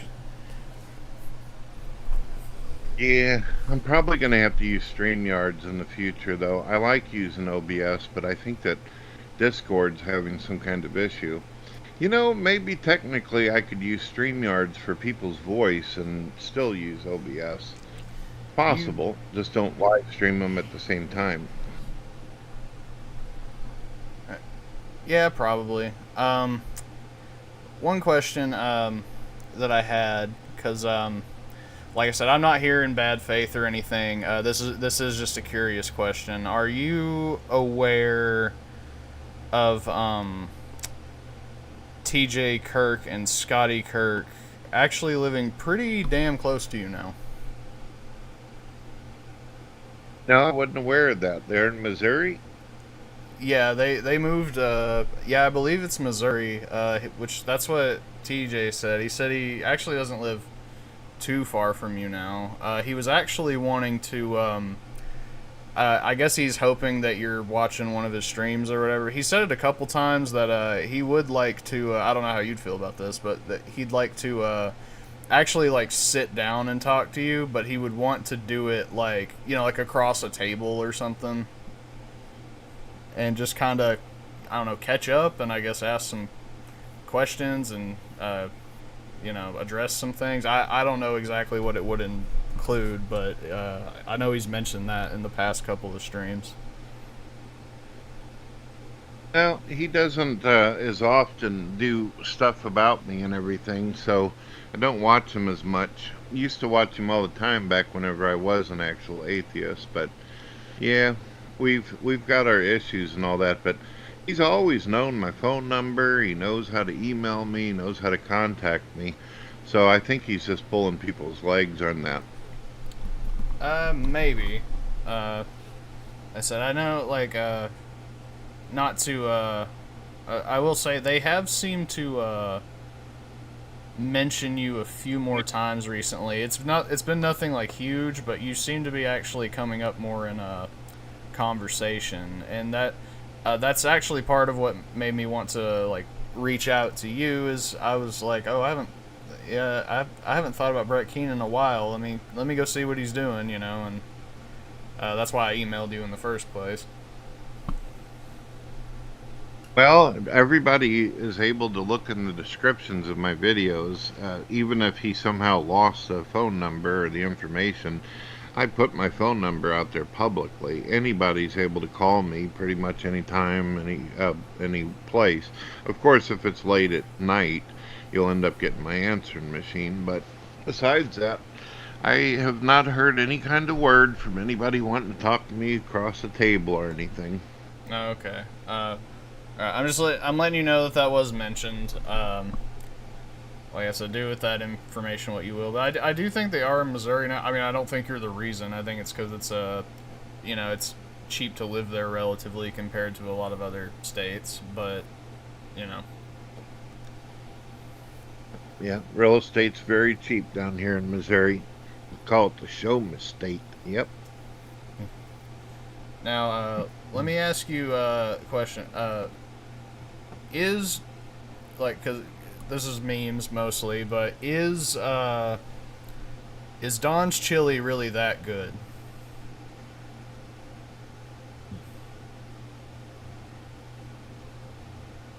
Hold on one second. My Okay. internet. Okay, there we go. It's fixed. It's back in the green. Oh, well, haven't you heard the story about that? I've heard the memes. I don't know the actual story. Oh, well, back whenever I was cool with Paul and he and I would talk on Skype a lot. You ever used Skype before? You know what I'm talking about? Yeah, I know what Skype is. Alright, so he and I, we would talk and everything, and this is back when we were getting along and stuff, and I considered him like a bro. But what happened was, is my wife came in and she said, dinner's almost done. And I said, oh, cool, awesome. And I said, what did you make, baby? And she said, mac and cheese. Now, that didn't mean that that was my favorite food. It didn't mean that that was something that I thought was going to have a million memes about me or whatever. My wife makes all kinds of different foods. She's really good at cooking. It just happened to be that day she said mac and cheese. Now, if you really want to know, my favorite food is steak. I like it rare. And I love fries along with it, and also a bowl of salad with ranch dressing. That's my favorite. But yeah, Paul heard her say that. He goes, oh, mac and cheese situation is what he said. And next thing I know, he just kept on repeating that shit until people made like thousands memes about it in a t-shirt. Right. Okay. Yeah, that makes sense. I know you have a certain way of talking that not a lot of people have. Like, you have your own. They're called Keaneisms, which I mean, they can be funny. I think it adds personality to you. Like, I don't know. Like, I know you're aware of it. What do you think of?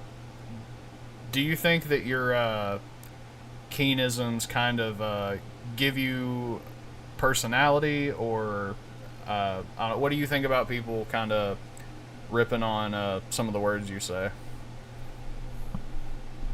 I don't see what the point of ripping on the words is. A lot of people, they enjoy my radio station. They like the way my voice sounds.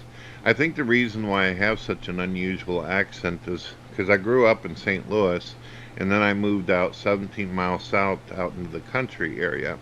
So I picked up the city accent and also picked up some different kind of. I've been around a lot of people that are like Jeff Foxworthy. You know, yunt too. You know, it is what it is, and that's the whole 9 yards. And then you listen to wrestlers like Stone Cold Steve Austin. John 3:16, Austin 3:16 says, I just whooped your ass. So that's where I get the, I guess, the different accents, country and city, all mixed into one. I gotcha. Yeah, I'm from rural Tennessee, so yeah, I know what kind of people you're talking about. The whole get her done people. Me, I know that this might be weird for you since you obviously watch some of the podcasts or whatever, but everybody around my area talks like that. So it doesn't like surprise me. When I'm in St. Louis, people talk the way I do whenever I'm doing my city voice. And when I'm in the countryside and shit, hanging out with friends or whatever, or fishing, they say the same things. It is what it is. Oh shit. That motherfucker's just sitting around thinking all kinds of crazy. So, I mean, it's just the way people talk. It doesn't bother me. I don't understand why. Uh, well, I do understand. The people who are making fun of me are people who obviously are on the non-believer side. Right, which, I mean, you gotta have a little bit of a sense of humor about yourself, right? Like, obviously nothing like too hateful, but it's healthy to joke about some things, you know? I don't mind jokes. I've got a great sense of humor, and I also have been known to depreciate myself as well. I goof on things, like recently I called myself a chubby Terminator because of the shades and the jacket and all that. So yeah, I'm good at it. It's when the jokes start getting ignorant. They call them jokes, but they're not. You know, claiming that I fuck dogs and shit like that, or that I'm a domestic abuser, or crushed my little girl's skull, that kind of stuff. I think that goes beyond parody. I've heard the domestic stuff. I've never heard about the fucking the dog, but yeah. Well, Ben came up with that fucking gem about a couple years ago. Yeah, I had talked about someone had asked me a question: do I have dogs and cats? Because I live out in the country, and I said, yeah, I got some dogs, I got some cats, we got possums, raccoons, and all that. Hell, you live in Tennessee, so you probably get a couple raccoons and fucking possums in your area, right? Oh yeah, they're definitely around. So imagine yourself making a video where you're filming a fucking possum and shit eating some cat food or something, and you're like, oh, look at that cute-ass creature. Aw, you know, or you see your cats fighting with it or something like that. Well, next thing you know, you got some prick on the internet who don't like you, who says, oh, he's probably fucking that possum, probably getting a blowjob from the raccoon. You see what I mean? It's just, I don't know. I guess it sounds kind of funny when it's coming out of my mouth here, but You understand? No, I get you. Like, yeah, like I just was not aware of that one, so that one it took me off guard, like for sure. But Oh yeah, he said I fucked dogs, I fucked animals, he's accused me of all kinds of shit. The newest one is really interesting. Apparently, I go around different family members' homes and jerk off and shit behind a door or something like that, looking through a peephole like Norman Bates or something. It's always something new. Can't keep up with all of it. I have heard that rumor. What the context I heard was that I don't know how true this is, obviously, but it was that your son had like a girlfriend and they were about to like get busy in his room the rumor is that you were like by the door as they were getting it on. I don't mean to talk about your son like that to you, but that's what the rumor is, at least. Oh, I know. I heard that story that Ben brought up. I know that that's not from you or whatever, but no. Have you ever asked yourself when hearing that story, how would anybody know that someone's outside the door exactly? Does somebody have omniscience or omnipresence, some kind of godlike skill where they can see what the hell's going on behind doors and walls and all that kind of shit? Just saying. I have But no no, idea. This is just no, what I I've don't do heard. that. Well, let me put it to you this way. My son is almost 30 years old, okay? He moved out whenever he was about 17, 18. Me and Mama put up a deposit for him, got him into a home and shit, and he's bought and paid for the thing since then. So he's been out of the home for almost a decade and shit, and he's been committed to a woman that he loves, he cares about, and most likely will plan on marrying, and he's been with that girl for about 8 years. So whoever the fuck this other person is that they're talking about, I don't know who that is. My son doesn't even live at my house. So you get the problem, the dichotomy with the fucking story. Yeah, I gotcha. Um, what was I about to say? Um, so like I said, I haven't watched The Drunken Peasants in a very long time. I check in every now and then just to see what's going on. Right now, it just seems like it's a show. They don't really. He doesn't really cover the news anymore. I know Ben's like the only recurring guy, the guy that's in every episode now. I know Billy the Fridge isn't on there anymore. Like I check in like once a year just to see what they're doing, but I have noticed that you're in like a lot of the thumbnails recently again. Yeah, he puts me in the videos. Most of his content is my videos, usually three or four of them. I make sure to keep producing videos that way he can have him a show over there. And then there's Shanny, of course. He likes to do 3 hour fucking videos of her eating. How exciting!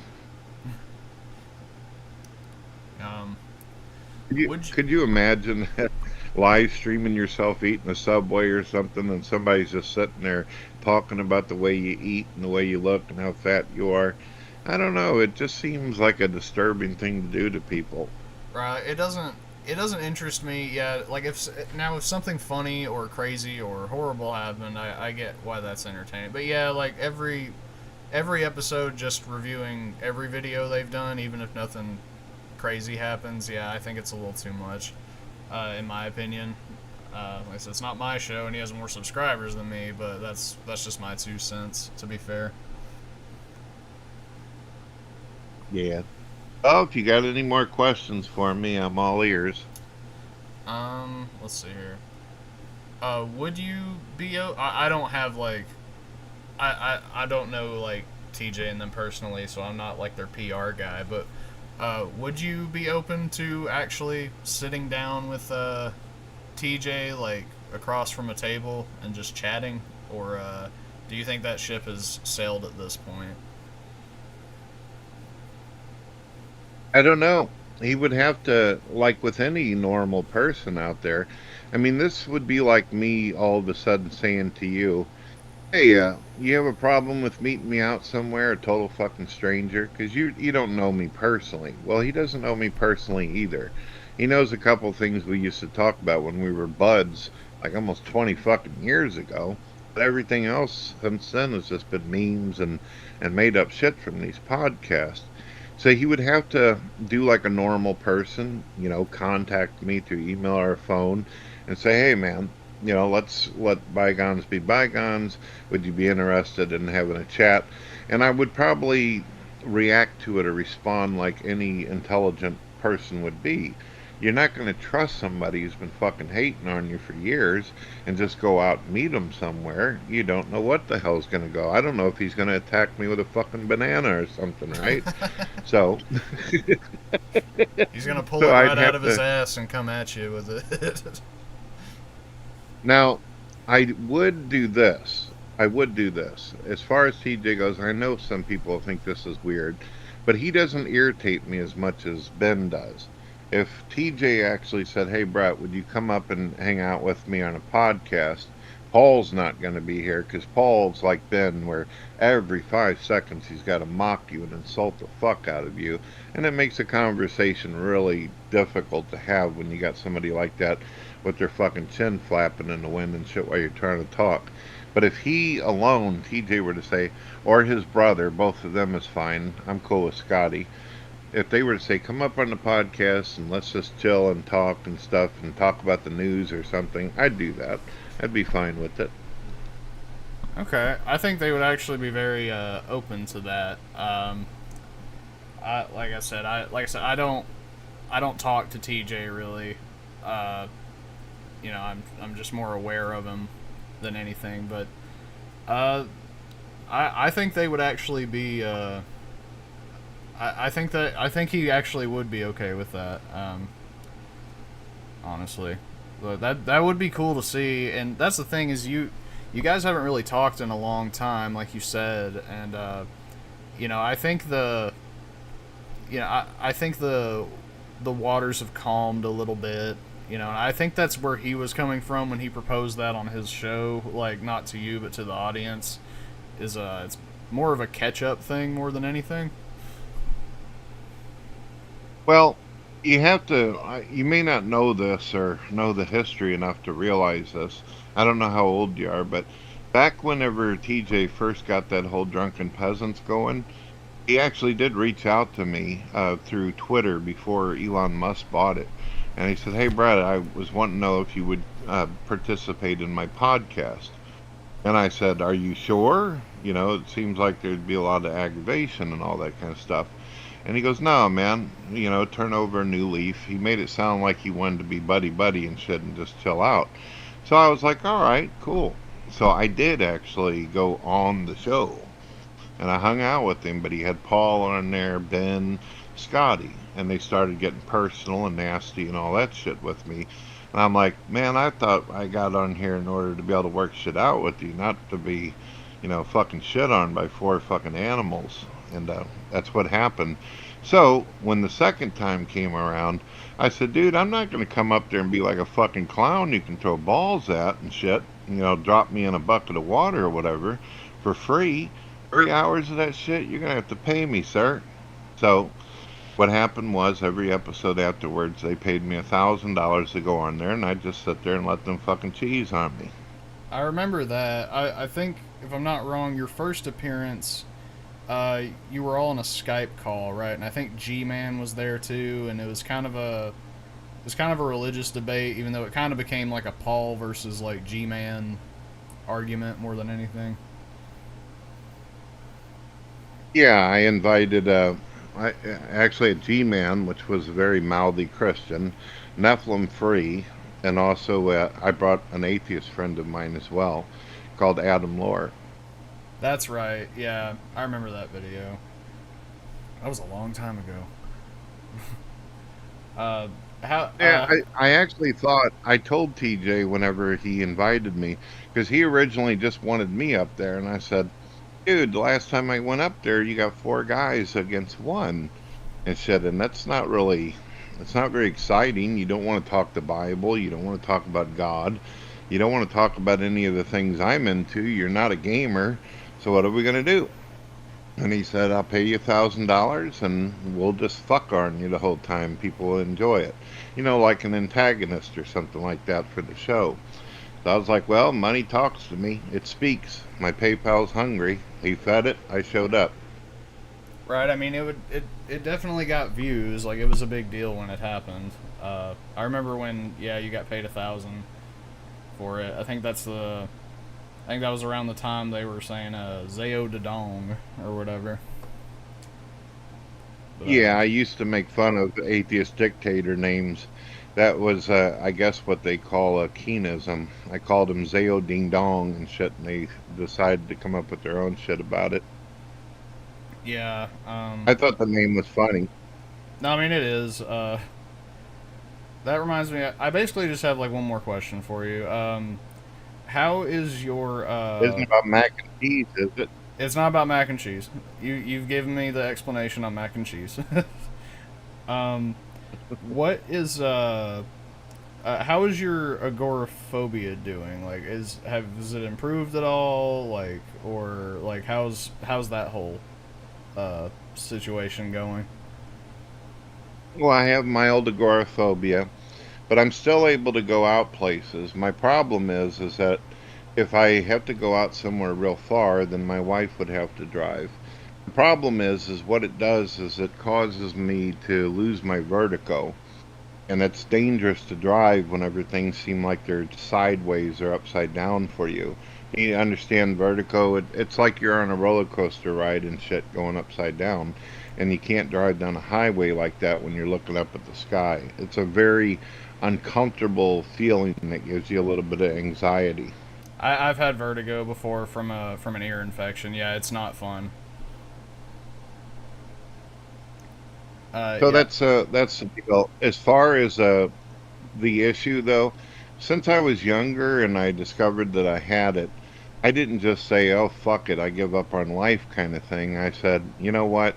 I'm going to take walks. I'm going to go out there. I'm going to deal with the shit." So I'm able to go plenty of places. My wife and I actually went and visited Florida and shit and came back. The agoraphobia is not something that just instantly switches on when I'm in an environment.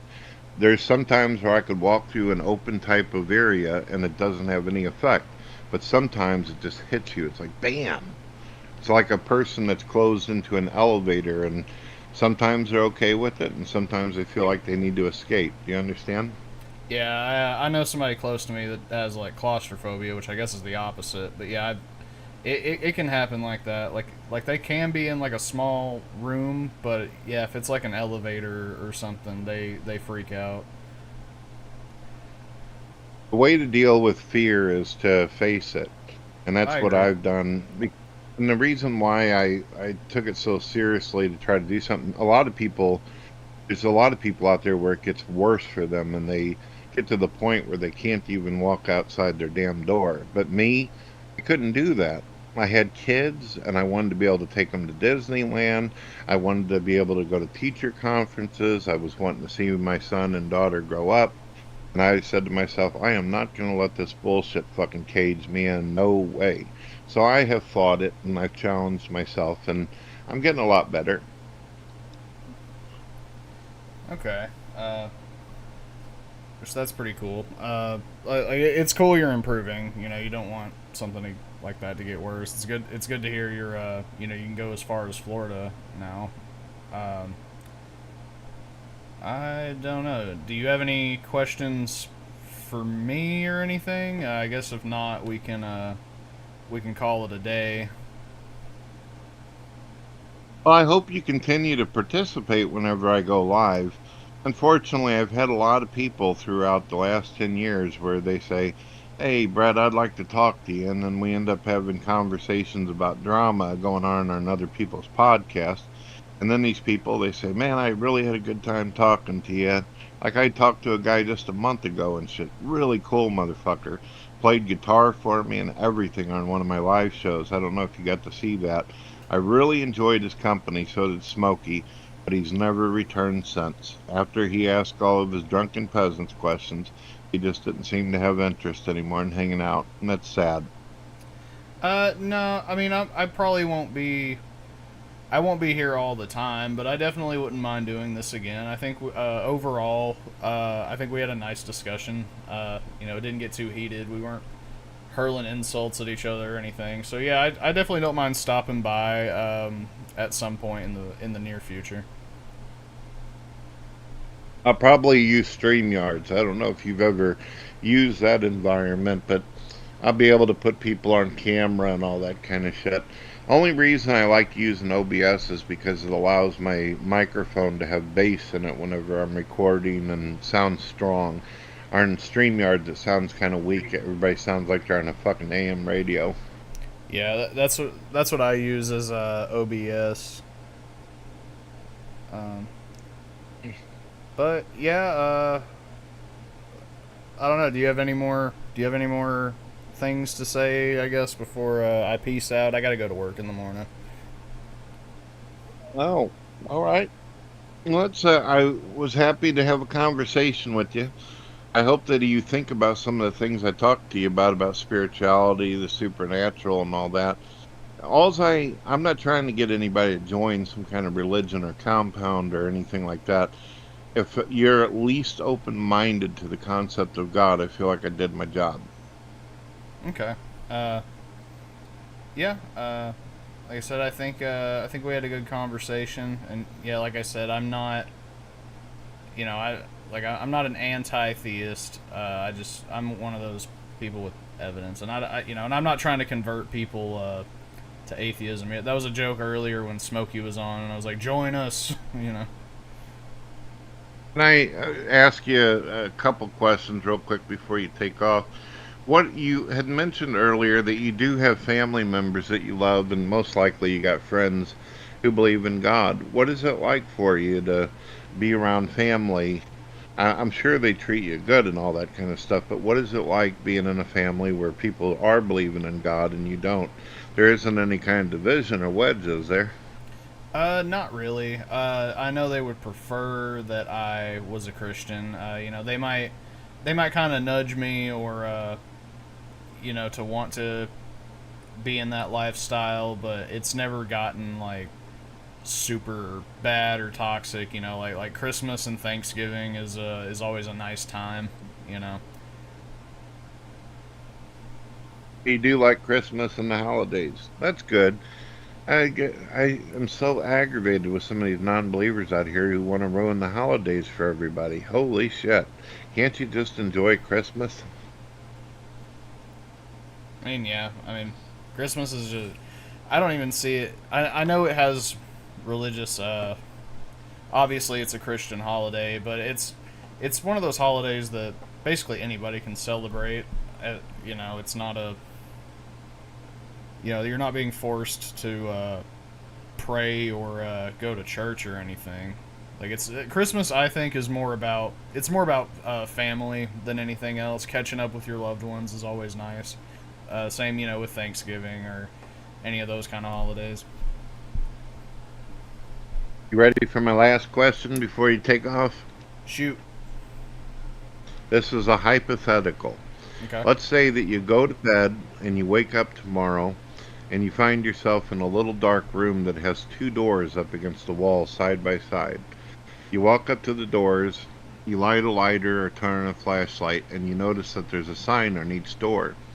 One door says, Universe Without God, and it has warning instructions. If you pass through this door, the door will disappear, and the universe will be a universe without God.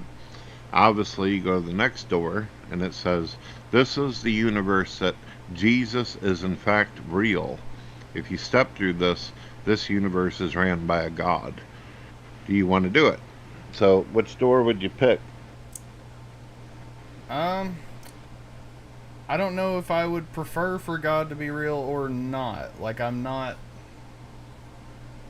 I guess if the world where Christianity is real, that would be cool. That that I don't truly die. I either go to a paradise or I'll burn forever. But it means I'm not fully dead. I guess that one. But I'm not. I don't believe that.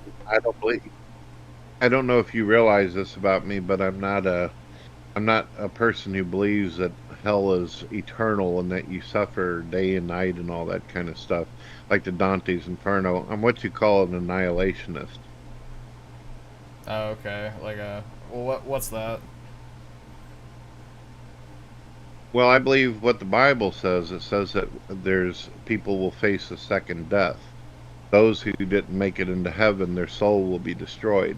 And there's a lot of passages for that, but for some reason there are still churches out there that teach that there's everlasting and it goes on forever and all that. I don't believe that. I don't believe that humans will have physical bodies in hell. I believe that their soul will be annihilated. Gotcha.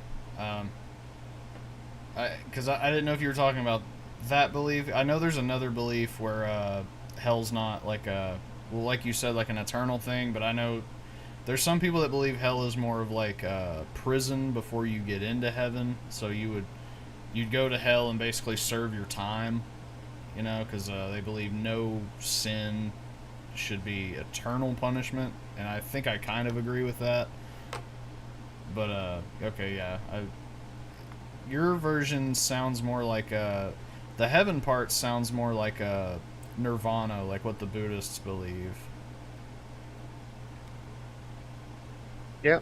If you think about it, if you really, really think about it, my view actually coincides with what you most likely believe happens when someone dies. The negativity would be the soul would be destroyed. Well, some atheists don't even believe they have a soul. They just believe their existence ceases. Well, if that's the case, then you're pretty much on the same page with an annihilationist. You simply cease to exist. See? Okay. If you don't mind me asking you then, if you believe that's the afterlife, what is your purpose for believing in a God in the first place? Because, you know, a lot of, like I said, like you said, atheists, and there are a couple other religions, I guess, that do believe that, yeah, when you die, you're just, that's it, you're dead. So what makes you subscribe to Jesus and the Christian God, or at least, you know, the Abrahamic God, over just being an atheist like you used to be?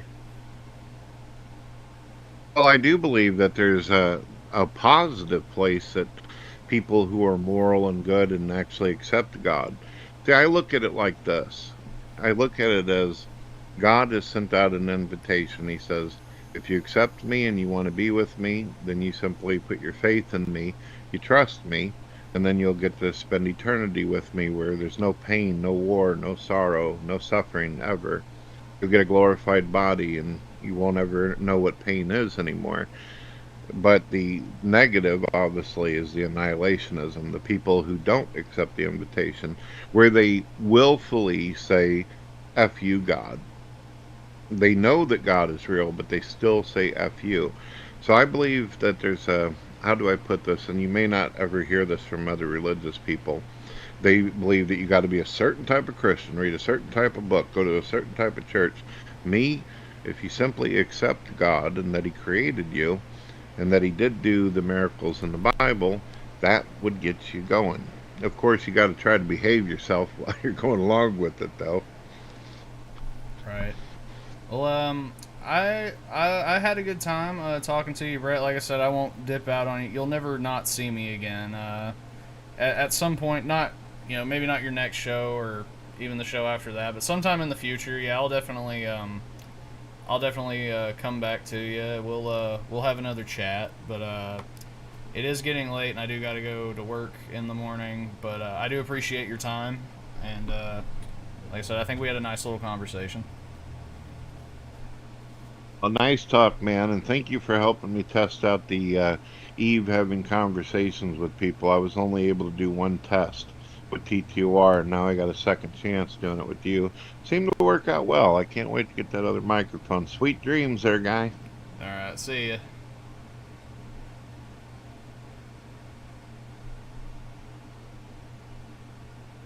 Let me see.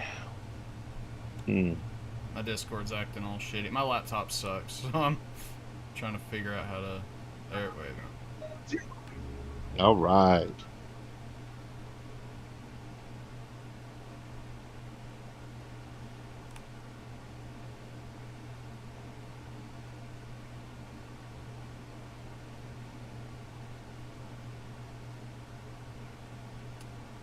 All right, I think it's just us now. Do you believe in Gordy? I saw Shabisky. I don't know if he's still in here. What the fuck is up, Shabisky? That was awesome. So what did everybody think about that? Got some good questions. Yeah, there were some Keanisms dropped too. That was fun. I will try to get back to that. But you notice he, as far as DFF goes, he said that he was open to actually hanging out with TJ and Scotty as long as Paul's not there. That seems to be a stipulation.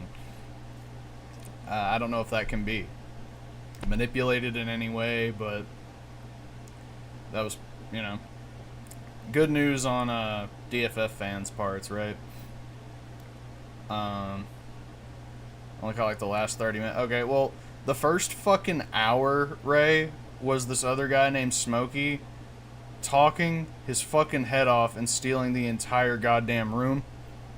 And I'll probably cut it out and repost this stream as a video, because it was literally just me sitting here fucking vaping and picking my nose while he talked about how much he hates his life.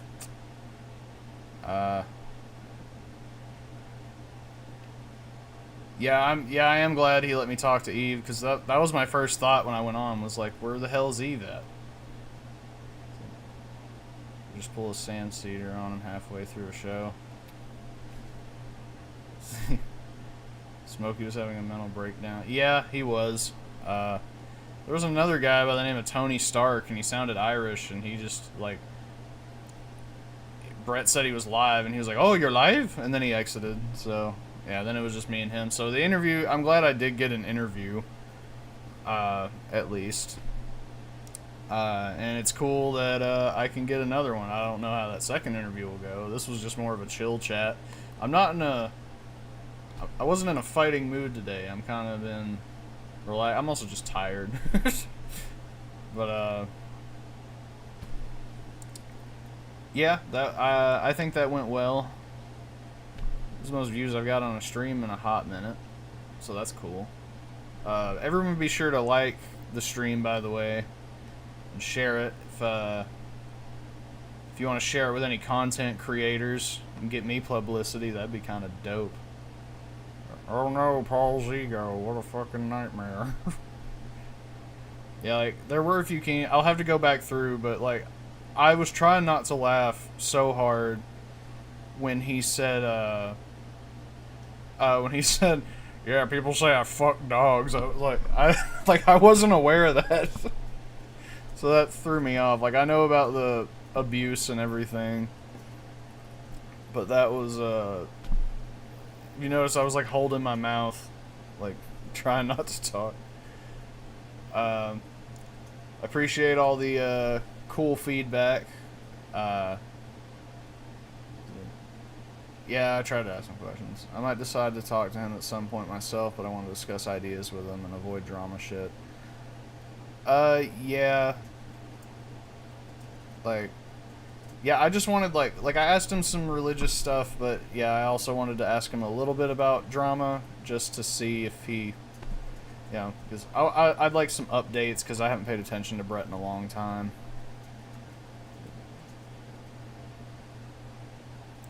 Yeah, it seems like the way to get a hold of Brett now is just when he is having one of those streams is to like, the Discord link's right there, so I guess if you do want to talk to him, like, he's still open to it. I'm surprised no trolls came in, you know, and spammed, like, the N-word or anything. But, yeah, I wouldn't mind watching that video, too, of Ray, talking to him there. So,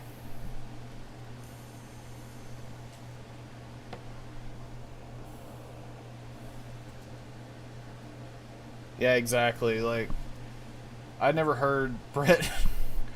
I'd never heard the thing about Brett fucking dogs. He says that Ben just made him up, but I don't know. I'm gonna guess that Brett probably hasn't fucked a dog. It's hard, but, you know, like, he's also a liar to a big degree. Yeah, exactly. Yeah, that's what I was gonna bring up too. He did not answer the chili question. He got into the mac and cheese origin instead. And yeah, that's yeah. There's somebody else on the stream making noises. Can you hear me? You can hear somebody else. Is there somebody else there? Because I was hearing like some kind of noises. As far as I know, it's just me. I'm not on Discord anymore. My wife made me a fantastic bowl of chili cheese. Or chili no cheese. Yeah. So, yeah, I don't know what happened. Okay, I guess. Well, Ray said he was eating it while talking to the drunken peasants.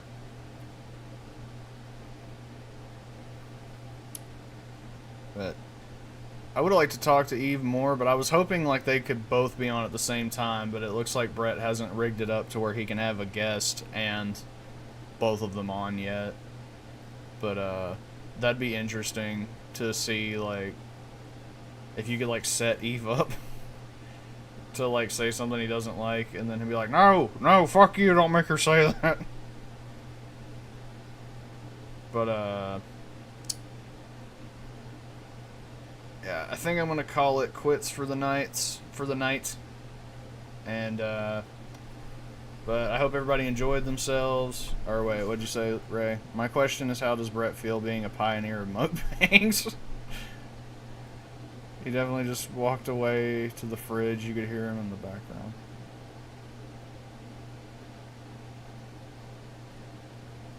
Yeah, that is right. Can't believe you let you ask Eve questions. Yeah, that made me happy. I said Brett doesn't hate me, I guess, as of yet. So yeah, like, all right. But yeah, I'm gonna like eat before I go to bed. I gotta get up early. But it was nice seeing you guys. Take it easy. And as always, we will destroy Mr. Beast one day. Anyway. Alright, see ya.